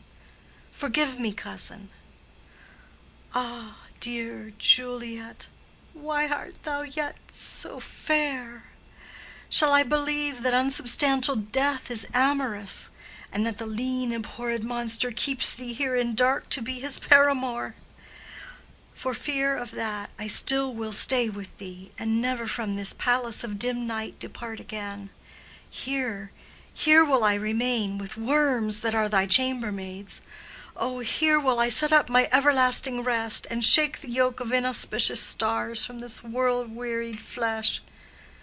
Eyes, look your last. Arms, take your last embrace. And lips, O you, the doors of breath, seal with a righteous kiss a dateless bargain to engrossing death. Come, bitter conduct, come, unsavory guide, thou desperate pilot, now at once run on the dashing rocks thy sea-sick weary bark. Here's to my love. He drinks. O true apothecary, thy drugs are quick. Thus, with a kiss, I die. He dies. Enter at the other end of the churchyard Friar Lawrence with a lantern, crow, and spade. Friar. Saint Francis be my speed! How oft to-night have my old feet stumbled at graves! Who's there? Who is it that consorts so late the dead? Balthazar. Here's one, a friend, and one that knows you well. Friar. Bliss be upon you. Tell me, good my friend, what torch is yond that vainly lends his light to grubs and eyeless skulls? As I discern, it burneth in the Capel's monument. Balthazar. It doth so, holy sir. There's my master, one that you love. Friar. Who is it? Balthazar. Romeo. Friar. How long hath he been there? Balthazar. Full half an hour. Friar. Go with me to the vault. Balthazar. I dare not, sir. My master knows not but I am gone hence, and fearfully did menace me with death if I did stay to look on his intents. Friar. Stay then, I'll go alone. Fear comes upon me. Oh, much I fear some ill unlucky thing. Balthazar, as I did sleep under this yew tree here, I dreamt my master and another fought, and that my master slew him. Friar. Romeo! Advances. Alack, alack, what blood is this which stains the stony entrance of this sepulchre? What means these masterless and gory swords to lie discolored by this place of peace? Enters the monument. Romeo! O pale! Who else? What? Paris too, and steeped in blood. Ah, what an unkind hour is guilty of this lamentable chance! The lady stirs. Juliet wakes and stirs. Juliet. O comfortable friar, where is my lord? I do remember well where I should be, and there I am. Where is my Romeo? Noise within. Friar. I hear some noise. Lady, come from that nest of death, contagion, and unnatural sleep. A greater power than we can contradict hath thwarted our intents. Come, come away. Thy husband in thy bosom there lies dead, and Paris too. Come, I'll dispose of thee among a sisterhood of holy nuns. Stay not to question, for the watch is coming. Come, go, good Juliet. Noises within. I dare no longer stay. Juliet. Go, get thee hence, for I will not away. Exit Friar Lawrence. What's here? A cup, closed in my true love's hand. Poison, I see, hath been his timeless end. O churl! Drink all, and left no friendly drop to help me after. I will kiss thy lips. Haply some poison yet doth hang on them, to make me die with a restorative. Kisses him. Thy lips are warm. First watch, within. Lead, boy, which way? Juliet. Yea, noise? Then I'll be brief. O happy dagger! Snatching Romeo's dagger. This is thy sheath. Stabs herself. There rest, and let me die. Falls on Romeo's body, and dies. Enter watch, with the page of Paris. Page. This is the place, there where the torch doth burn. First watch. The ground is bloody. Search about the churchyard. Go, some of you, whoe'er you find, attach. Exeunt some of the watch. Pitiful sight! Here lies the county slain, and Juliet bleeding, warm and newly dead, who here hath lain this 2 days buried.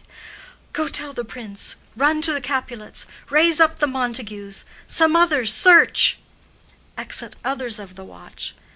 We see the ground whereon these woes do lie, but the true ground of all these piteous woes we cannot without circumstance descry. Re-enter some of the watch with Balthazar. Second watch. Here's Romeo's man. We found him in the churchyard. First watch. Hold him in safety till the prince come hither. Re-enter others of the watch with Friar Lawrence. Third watch. Here is a friar that trembles, sighs, and weeps. We took this mattock and this spade from him as he was coming from this churchyard side. First watch. A great suspicion. Stay the friar too. Enter the prince and attendants. Prince. What misadventure is so early up that calls our person from our morning's rest? Enter Capulet, Lady Capulet, and others. Capulet. What should it be that they so shriek abroad? Lady Capulet. The people in the street cry Romeo, some Juliet, and some Paris, and all run with open outcry toward our monument. Prince, what fear is this which startles in our ears? First Watch. Sovereign, here lies the County Paris slain, and Romeo dead, and Juliet dead before, warm and new killed. Prince, search, seek, and know how this foul murder comes. First Watch. Here is a friar and slaughtered Romeo's man, with instruments upon them fit to open these dead men's tombs. Capulet. O heaven! O wife, look how our daughter bleeds! This dagger hath mistaken, for lo, his house is empty on the back of Montague, and it missheathed in my daughter's bosom. Lady Capulet. O me! This sight of death is as a bell that warns my old age to a sepulchre. Enter Montague and others. Prince. Come, Montague, for thou art early up, to see thy son and heir more early down. Montague. Alas, my liege, my wife is dead to-night. Grief of my son's exile hath stopped her breath. What further woe conspires against mine age? Prince. Look, and thou shalt see. Montague. O thou untaught! What manners is in this, to press before thy father to a grave? Prince. Seal up the mouth of outrage for a while, till we can clear these ambiguities, and know their spring, their head, their true descent, and then will I be general of your woes, and lead you even to death. Meantime forbear, and let mischance be slave to patience. Bring forth the parties of suspicion. Friar.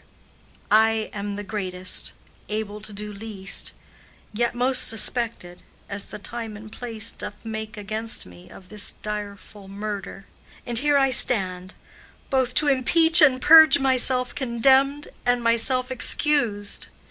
Prince, then say at once what thou dost know in this. Friar. I will be brief, for my short date of breath is not so long as is a tedious tale. Romeo, there dead, was husband to that Juliet, and she, there dead, that Romeo's faithful wife. I married them, and their stolen marriage day was Tybalt's doomsday, whose untimely death banished the new-made bridegroom from this city, for whom, and not for Tybalt, Juliet pined. You, to remove that siege of grief from her, betrothed, and would have married her perforce to County Paris. Then comes she to me, and with wild looks bid me devise some means to rid her from this second marriage, or in my cell there she would kill herself. Then gave I her, so tutored by my art, a sleeping potion, which so took effect as I intended, for it wrought on her the form of death. Meantime I writ to Romeo that he should hither come as this dire night, to help to take her from her borrowed grave, being the time the potion's force should cease. But he which bore my letter, Friar John, was stayed by accident, and yesternight returned my letter back. Then all alone, at the prefixed hour of her waking, came I to take her from her kindred's vault, meaning to keep her closely at my cell till I conveniently could send to Romeo. But when I came, some minute ere the time of her awaking, here untimely lay the noble Paris, and true Romeo, dead. She wakes, and I entreated her come forth and bear this work of heaven with patience. But then a noise did scare me from the tomb, and she, too desperate, would not go with me, but as it seems did violence on herself. All this I know, and to the marriage her nurse is privy. And if aught in this miscarried by my fault, let my old life be sacrificed, some hour before his time, unto the rigor of severest law. Prince, we still have known thee for a holy man. Where's Romeo's man? What can he say in this? Balthazar. I brought my master news of Juliet's death, and then in post he came from Mantua to this same place, to this same monument. This letter he early bid me give his father, and threatened me with death, going in the vault, if I departed not and left him there. Prince, give me the letter, I will look on it. Where is the county's page that raised the watch? Sirrah, what made your master in this place? Boy. He came with flowers to strew his lady's grave, and bid me stand aloof, and so I did. Anon comes one with light to ope the tomb, and by my master drew on him, and then I ran away to call the watch. Prince, this letter doth make good the friar's words, their course of love, the tidings of her death, and here he writes that he did buy a poison of a poor apothecary, and therewithal came to this vault to die, and lie with Juliet. Where be these enemies? Capulet! Montague!